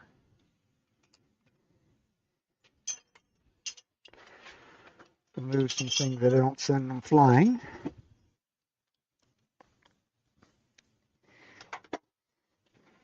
That was only on there with the step center, so it's not, I didn't need a ton of drive because that's all I was going to do to it, was that right there. So it didn't need, I didn't need the 4-prong drive and try and sink it into the wood. It just isn't, in this scenario, there's no need for it. Just needed enough drive to make it drive, to put that tiny little tendon in there, flatten some things out.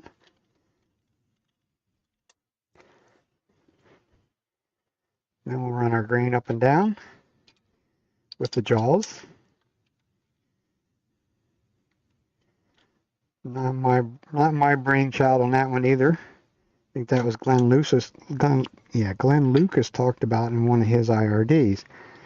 And another one of them scenarios that say, well, does he know what he's talking about?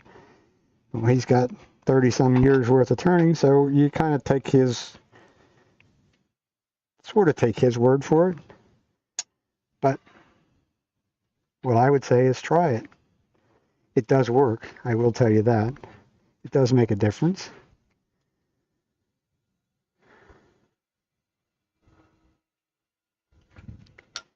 We don't want that one. I switch back and forth a lot. There's certain things that to me the swept back grind bowl gouge does better than the 40-degree gouge, vice versa.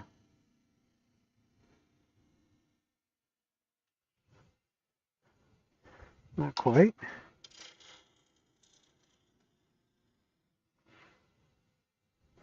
So all we need is that upper part to be true. The rest of it's going to go away. It'll work.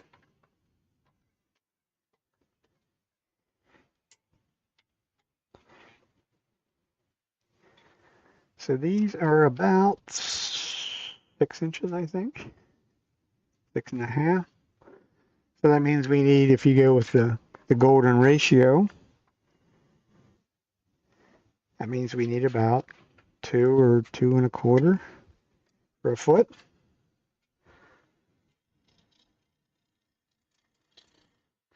So we'll just clean this off, screw it up. And that's 2.25.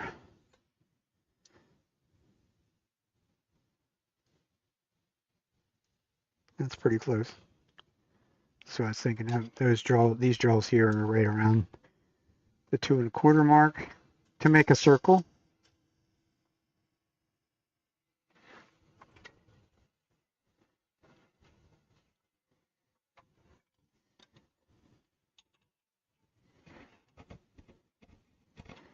It's kind of disappointing that I guess Glenn Lucas is so busy doing all of his other stuff that he's not doing, hasn't been doing any of the IRDs, because he's very, very interesting to watch and very educational to watch him. He is definitely a production turner. So if you have any idea on doing things very fast and efficient, he is definitely the man to watch, because he doesn't waste any time on very many things.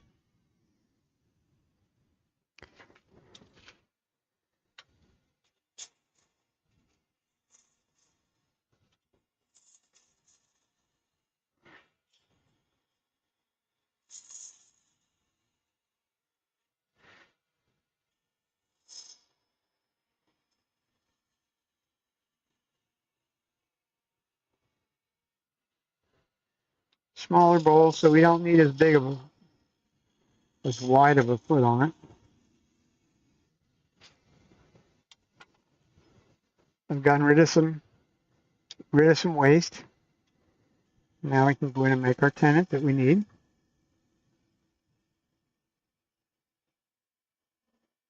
We'll make that about 1/4 of an inch, something like that. Now we know we've established our foot. Now we can establish what the rest of it's going to look like.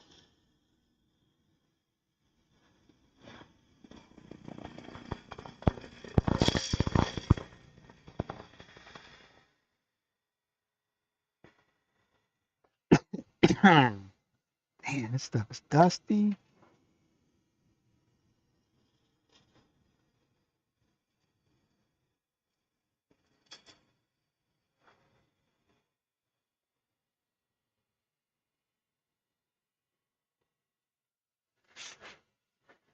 So that's it, taken care of. I'll touch that top edge because it now became a razor blade. Could get rid of a little bit more of this. You definitely don't need all that down there where that chuck is going to grab that. Last thing we need to do, I did that before I moved the tailstock back. I want to mark that center. I'm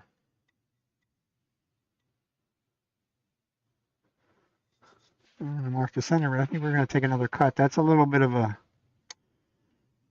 I don't know what it would be. Cherry gets some, sort of gets some crap in it.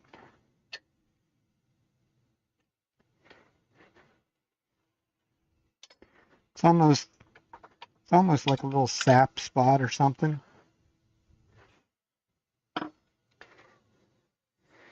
But it also came out and has left a little bit of like a boo-boo there. I really don't want that in the finished piece.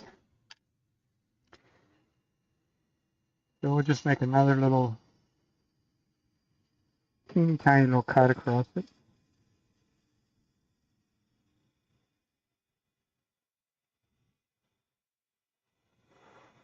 making a nice gentle curve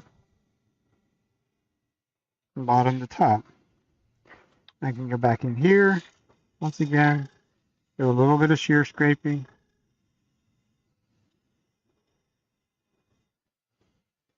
Just so that I can see whether we have our curve correct. It's really all I'm after, because we know we're going to go back in there and cut the bead later. Still a little bit of that there, but I'm just going to leave it go. I don't want to keep on, I don't really want to make this any shallower than what it already is. So we have that marked. We didn't recut that up on that edge, but that will do that first thing once we flip it around. So now we'll go back into our jaws. Give it a tighten. Both lugs, and I don't use two hands. I'm not quite sure.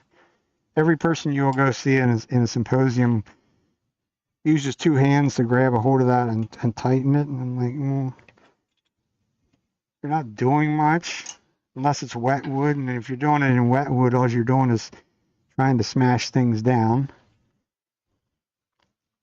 Change something, slow down. That doesn't look like that's quite running as true as it could be.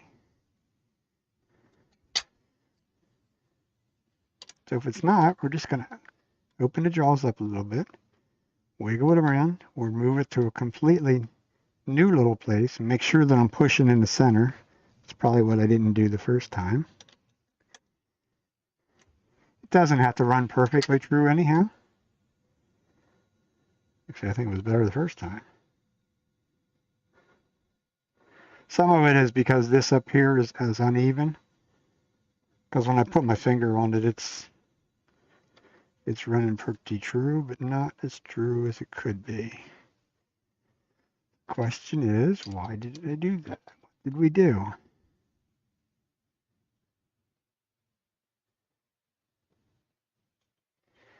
I can't see anything that's wrong with it.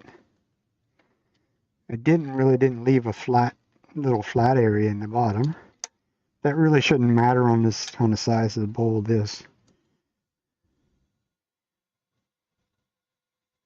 It's going to be good enough. Because we're not trying to go down to a 1/16 of an inch or anything like that. If you're going to do the Rudy Lopez thing of going down to, something a 1/16 of an inch or something like that, 1/8 of an inch, then you're going to have to want to do something about that, because that's probably about all the more it's running out there, just enough to be able to see it. And let's go back to the 40. Here's where the 40 does actually work quite well. Get rid of this center part, because I'm basically going across side grain.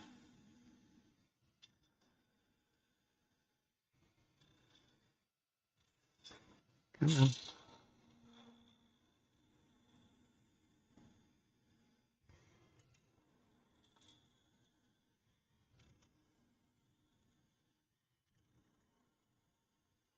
I'm also not picking the gouge up when I get to the bottom. I'm just sliding back up on the bevel. That way it's already in line. Close the flute. Does help if this is nice and straight though. That doesn't want to wander. And we'll go pretty much straight in. Once we get out here far enough, I start to curve.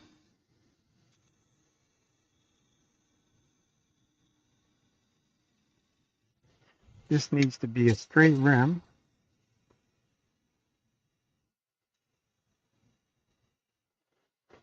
Probably could have even left it a little bit bigger than that. And as weird as that may sound, I want this to be pretty flat across there.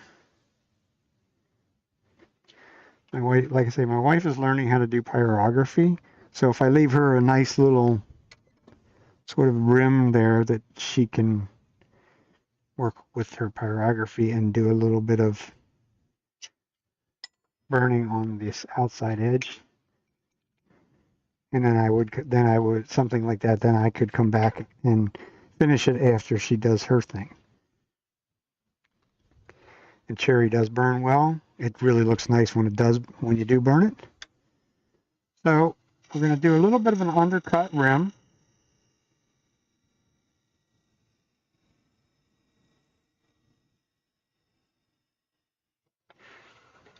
And we'll make sure we get that right. These will probably be fairly thick.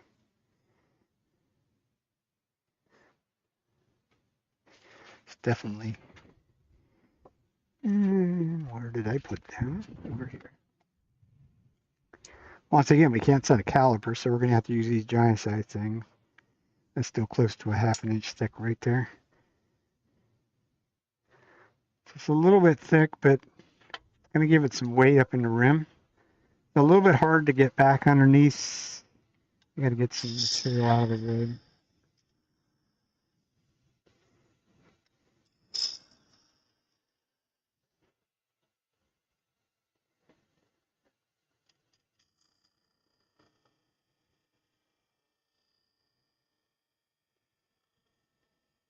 You definitely want to be very, very gentle when you do that. That's a good place for you to actually get the flute open really too far. And when you do that, you only do it once, most likely. This will have to come back up here. We'll have to do a little bit of scraping because that bevel is not very short. Two things. I could shorten this bevel up to make it really small, or I could just take a simple little negative rake scraper in there and see whether it'll cut it clean. Negative rake scrapers are nice, but they don't always do what you think they should do. And I don't have a traditional scraper that's that small, nor I don't know whether I would be brave enough to use it in there.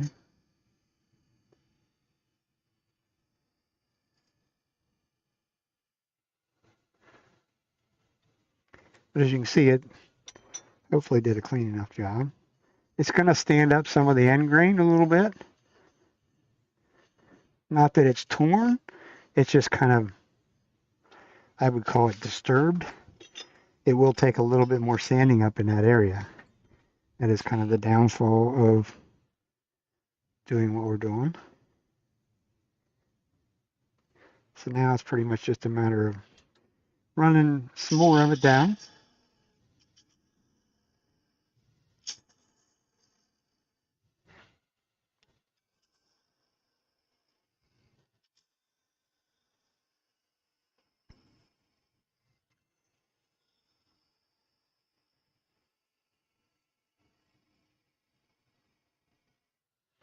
And don't run one cut into the other. It doesn't end well. The only downfall of doing these undercut rims like that is, as you can see, the chips don't have anywhere to go. So they do stick around.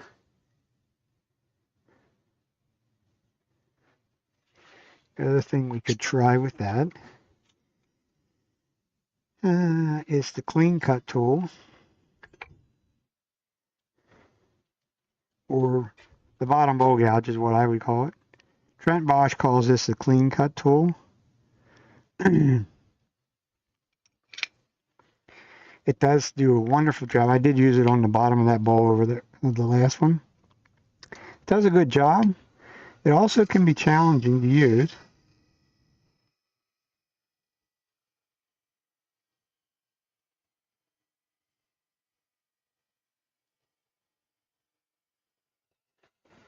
By virtue of it has to be, I think that did more harm than it did good.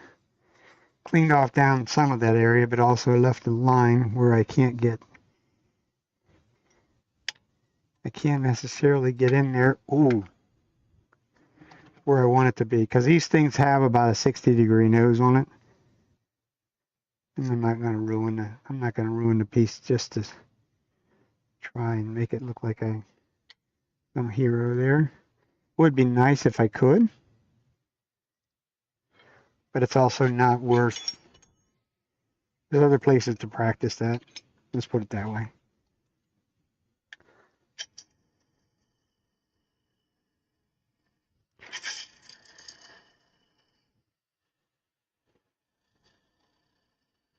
We have two sides to our gouge. We might as well use it.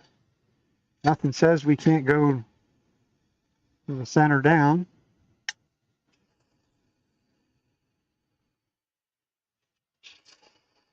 And take this off sort of flat like.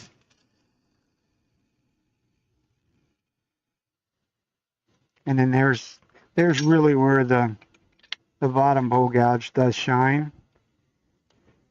This in here is a 1/2 inch. I have a 1/2 inch, a 5/8, and a 3/4 in them. The 3/4 is a beast.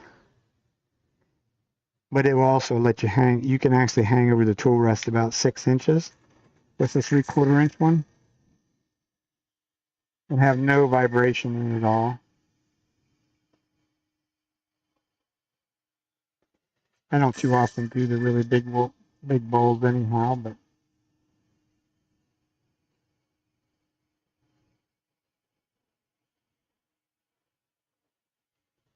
when you do, you got the right tool for the job. I mean, you could use it on this little one too. It wouldn't. It doesn't. It's not. It's not fussy. Did leave some grooves up there though.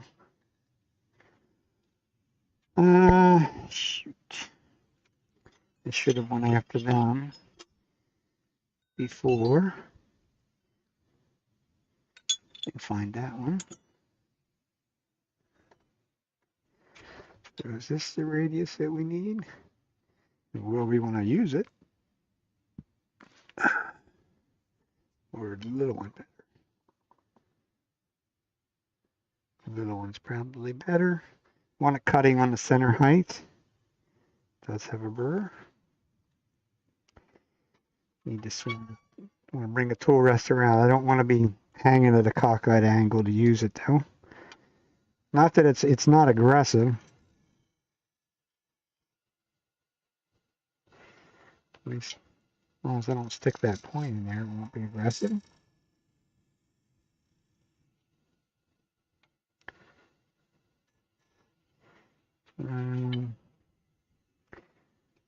Go back to the one that actually is round.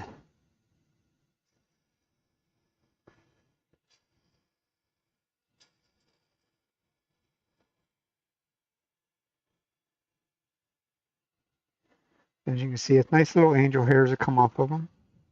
Of course, that doesn't necessarily mean that it didn't do a little bit left. That's going to be on end grain because it's going to make that stand up a little bit.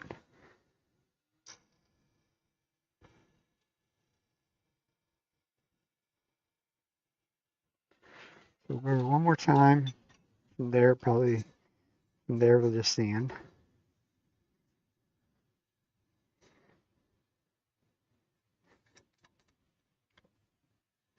So now we can feel enough to hump down there.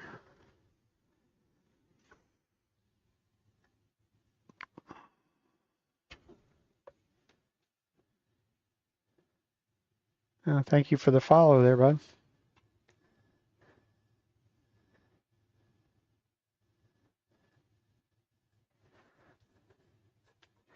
So we have our scraper in hand. I'm just going to take it out with the scraper.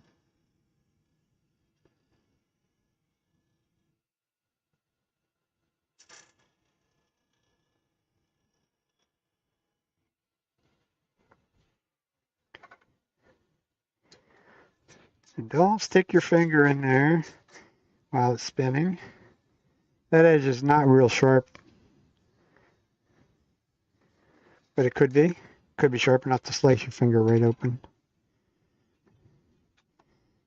And it ain't fun. And yes, that would be experience talking in that. I have done it already. Numerous times. It's like a paper cut on steroids, basically.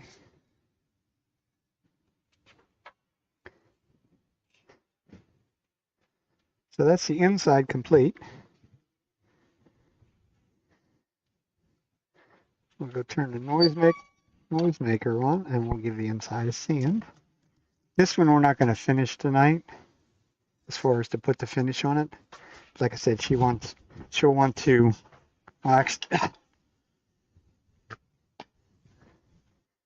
to play with her pyrography stuff, so.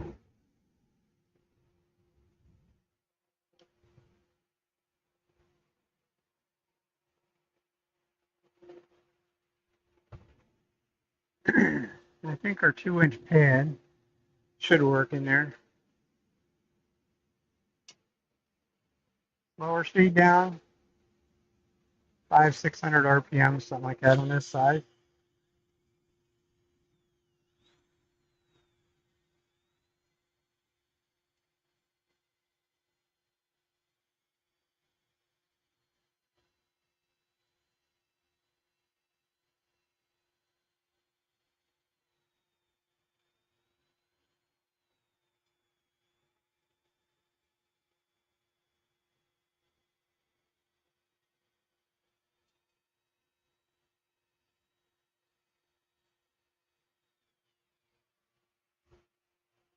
Yeah, this is the kind of the downfall that on the undercut rim as well.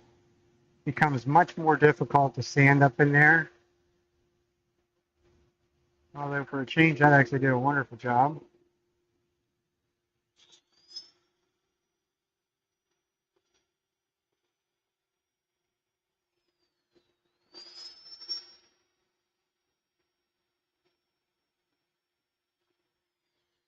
Yeah, it's a little bit stiffer than what I'm used to. This is a straight up 2-inch pad by virtue of when I ordered sandpaper quite some time ago. I wasn't paying attention and got the 2-inch instead of the 2 3/8. But I did buy some mandrels from him.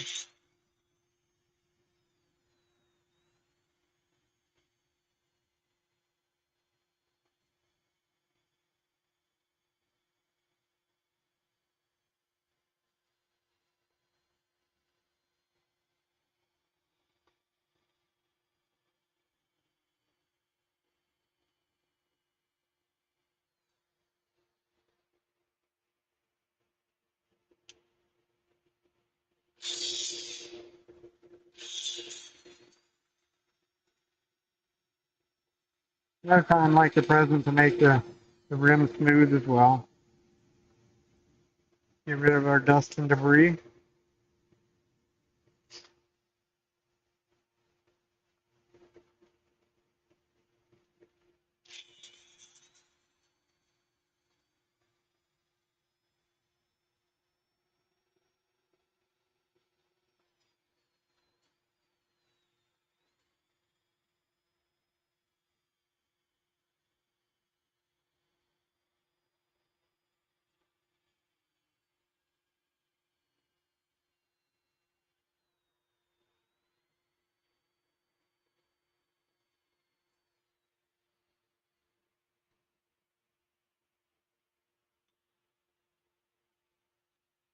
So that was 180.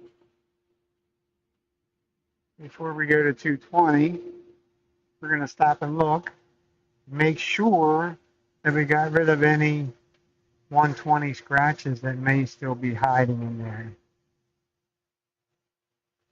Doesn't really look like there is any.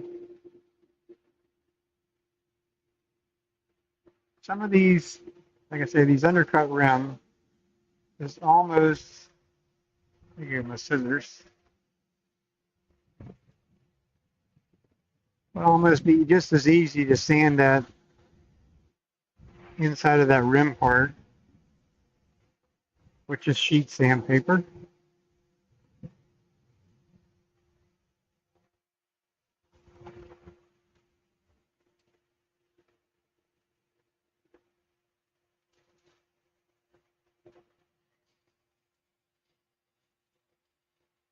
Because your finger will conform to that area in there probably better than what the disc will, if I can get my fat fingers in the right place.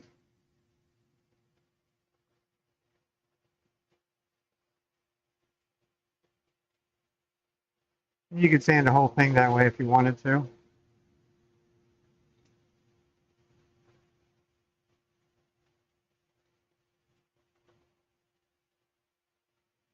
I just prefer to make things a little bit faster. 'Cause these are not real squishy. Hold on. I probably, maybe.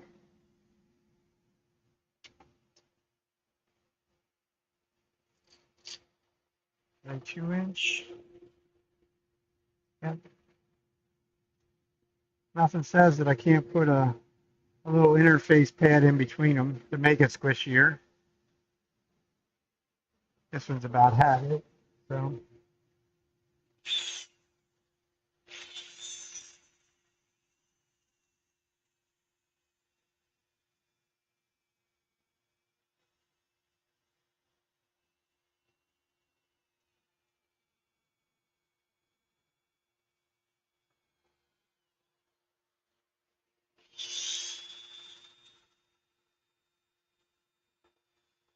Like I say, that pad has seen its better days. And it doesn't want to stick anymore.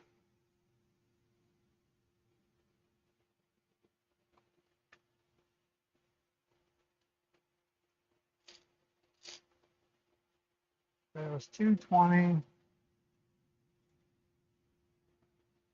See what happens if we go to the other.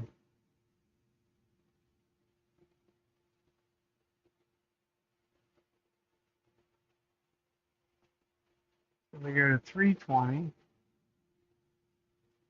get rid of the junk.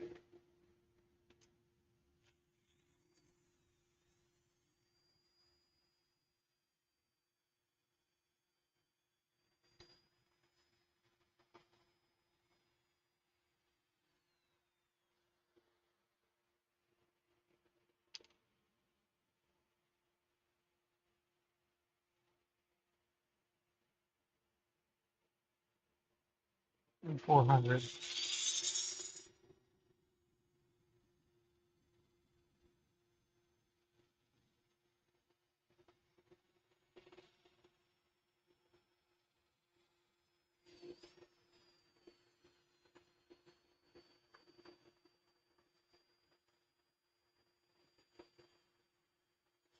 Now I don't think I hit all the grits on that outside edge.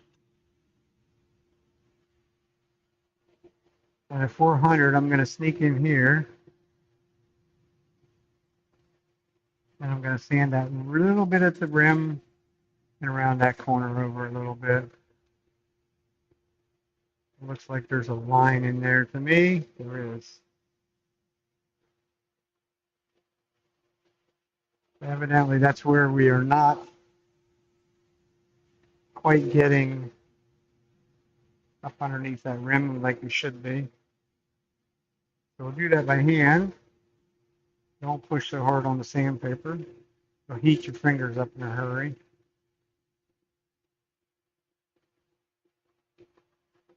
And use the sandpaper like somebody else bought it. It's just like your cutting tools. It only stays sharp so long. And dull 220 doesn't make sharp 320. I have a pair of scissors that'll cut sandpaper. I just cut a little bit off the end.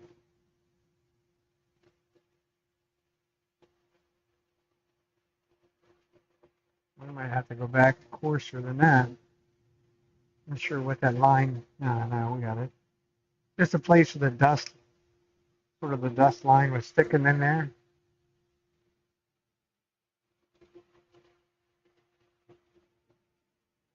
And you see I've used that little bit.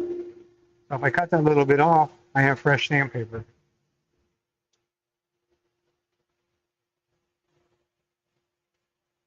So we'll just do this little outside rim by hand. That's 320, 400.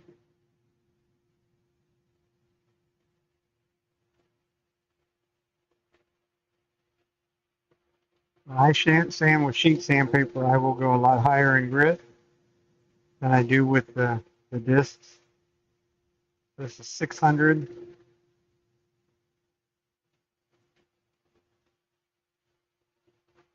Lastly, we'll hit 800.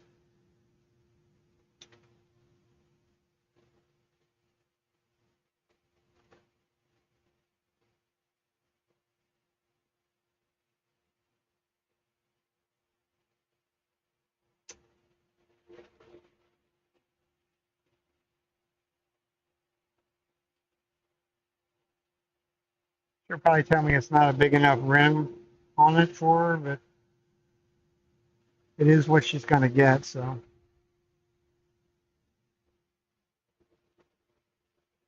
now, take that off.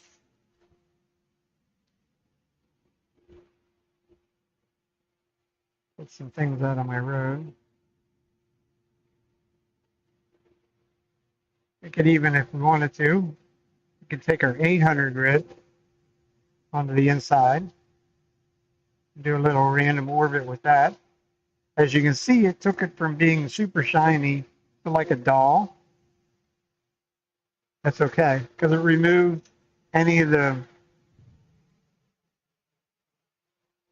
scratches that may be in a circle or something like that in there. Wipe our dirt out.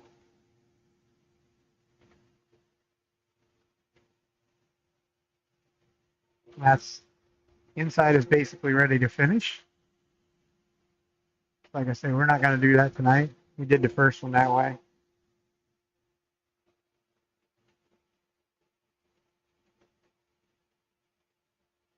This one we'll hand off to her and let her do her thing.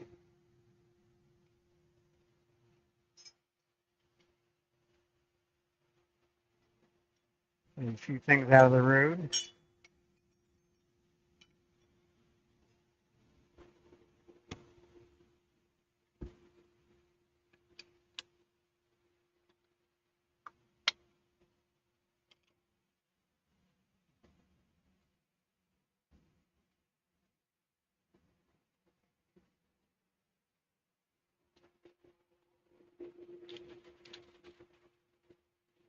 And we'll go back to our jam chuck. Should be big enough for that. Yep, perfect.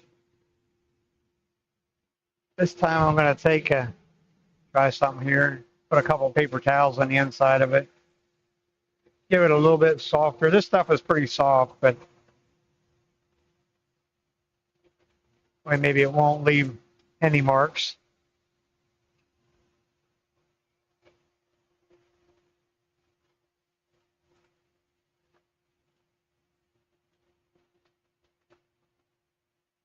So we have our location marked from before.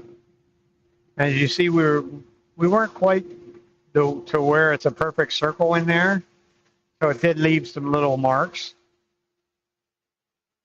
So we'll take care of those marks real easy like, and we'll make it into a little bit of a bead. So it'll be a little decorative. It'll also sit up off the table. Makes it sort of look like it's floating a little bit.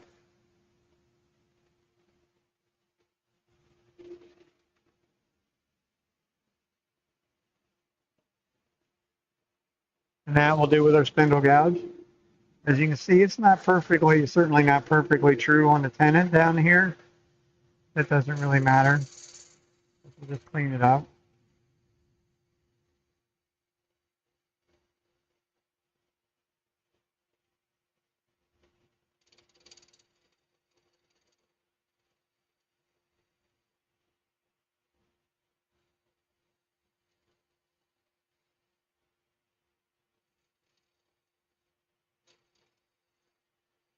Just sort of gently stroke the edge of it, roll it over on the inside. Basically do the same thing.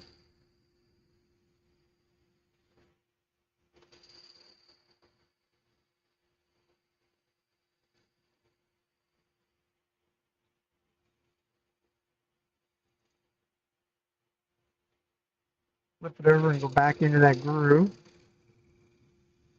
And then we'll basically do like a scraping cut back out. And it normally does a really pretty good job. Certainly I'm not gonna get what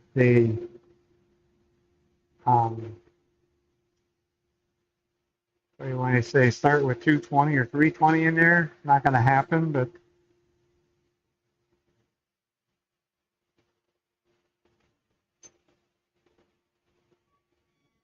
to me it's just sort of a nice little I don't know, like a nice little decorative kind of a touch in there for it. So now we can, I'm going to sand the bead first. We started with 180.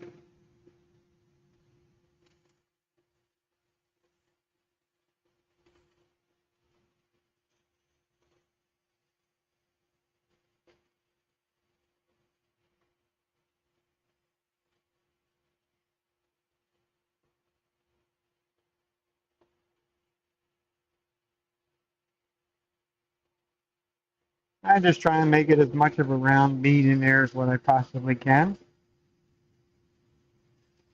Kind of the smaller they are, the harder it gets. To make it a nice, pristine kind of a round bead.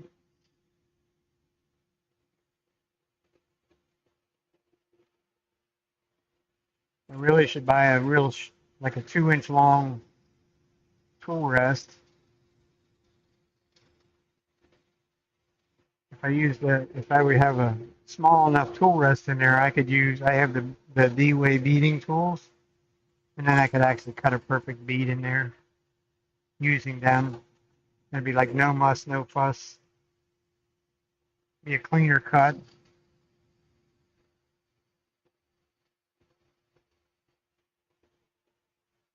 That wouldn't be quite as much fun now. Definitely a whole lot less skill involved in doing it that way.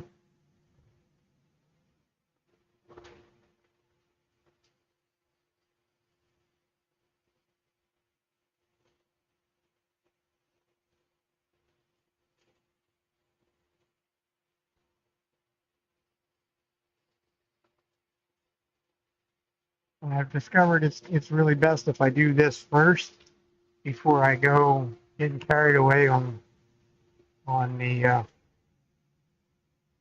rest of it, and then come back to this, because then I have to go back, or I just have to sand the whole thing with hand sandpaper rather than power sanding it, which can be done. There's nothing wrong with doing it that way.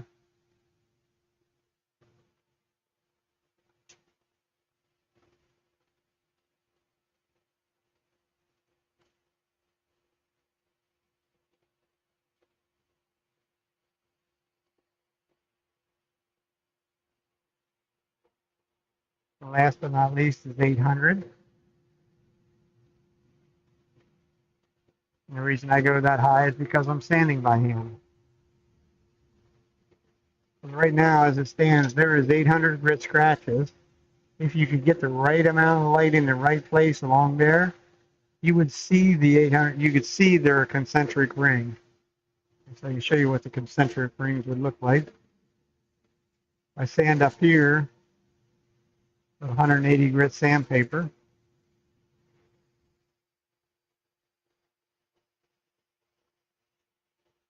That's going too fast. If it's burning your fingers, you're going too fast. They just slowly lays down for less pressure on the sandpaper. But as you can see, there's perfect circles all the way around that. But if that's the only way you have to sand it, then by all means sand it that way. Because there's certainly nothing wrong with doing that.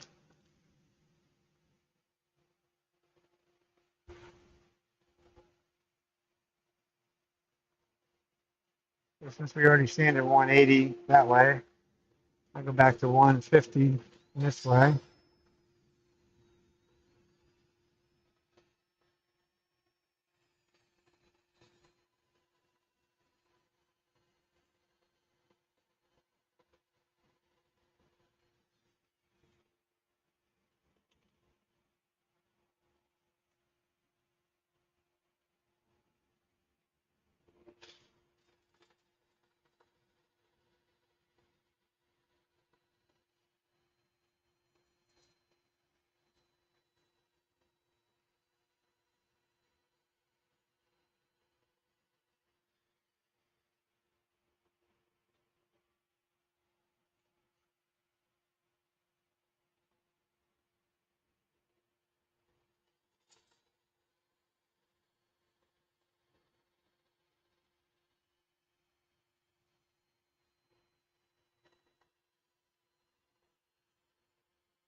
Just keep one thing in mind, the more I sand, the sharper that top edge becomes.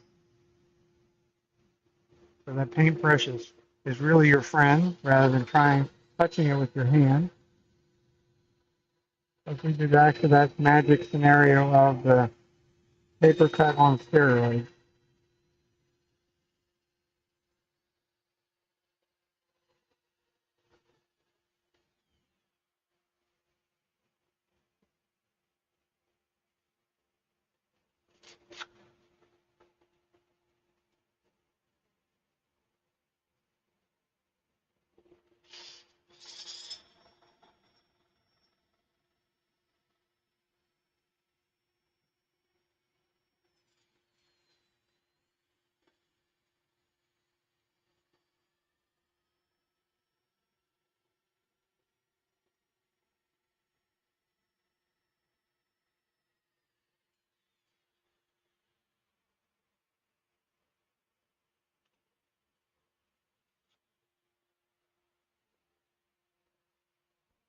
That is sanded through 400.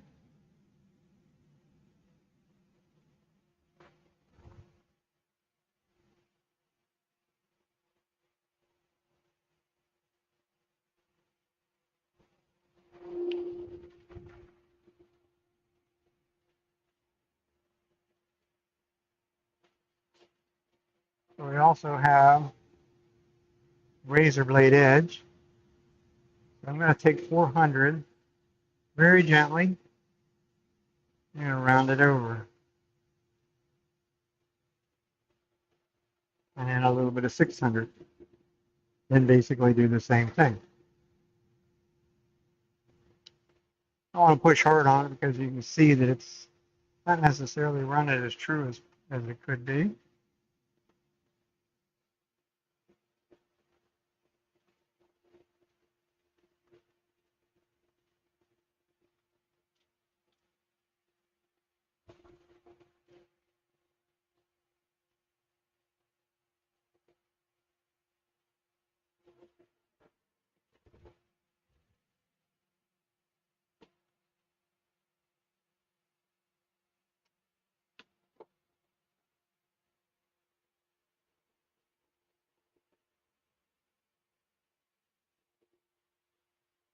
Last but not least, a little bit of 800 in a random orbit fashion.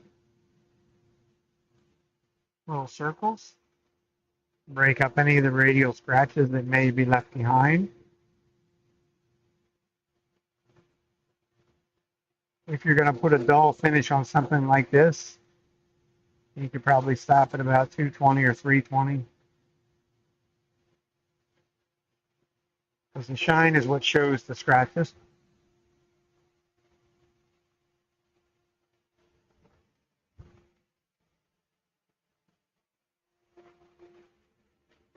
And we'll clean, let's go forward. Bigger paper towel, we'll clean it all.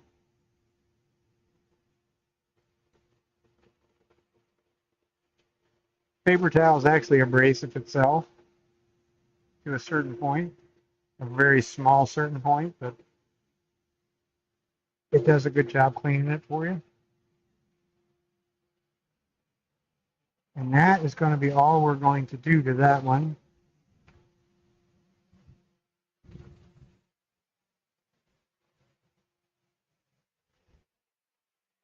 I think that's going to be a wrap for us tonight.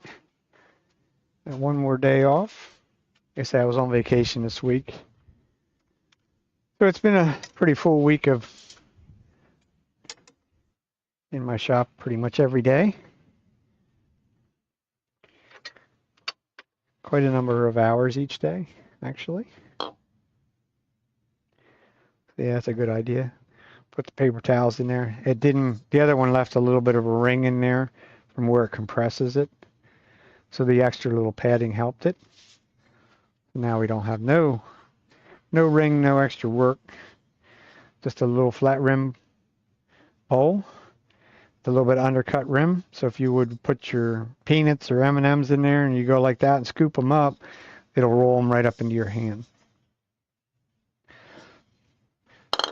Interesting kind of an interesting little touch to put into them. It does a little bit more work, but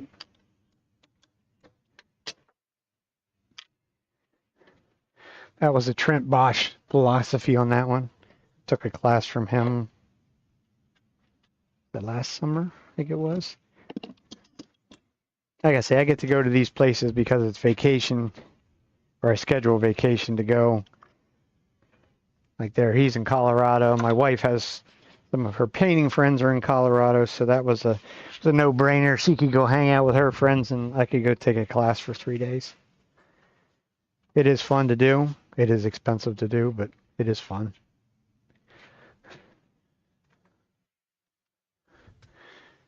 I would highly recommend anybody to go and take classes if you can.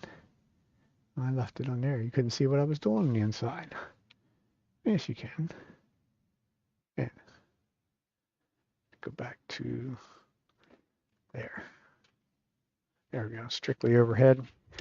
Get the big hose out of the road. And then you can see what dirty hands and all. Finished up probably about 6.5, maybe 6.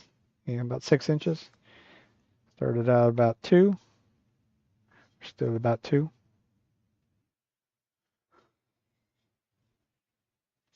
Like I say, I'll let my wife do something on the rim, and then I'll come back and finish it. And I'll be able to grab a hold of that, even in the big chuck, as long as I don't crank down on it, because this should be pretty close to the perfect circle for them jaws. And once it gets to that perfect circle, it's going to grip down in here anyhow. So, gotta do that. And then it'll go on a vacuum chuck to clean off the rest of the bottom. That's it. Going to be a wrap for us tonight. Anybody have any questions, comments, concerns?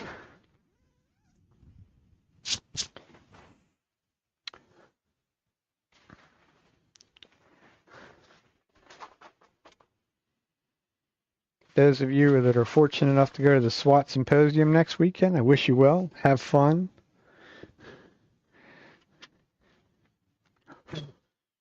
Get some good food while you're there. There's quite a number of restaurants that are close to the convention center. So I'm normally here Sunday nights, Sunday evenings, usually around 6 or 6:30 Eastern time. Try and do something different each week. So I needed to get these bowls out of the road. I still have more, so we may do bowls again next week, just because I need to get them done and out of my road. But till then, you all have a good week. We will end on the YouTube and go back.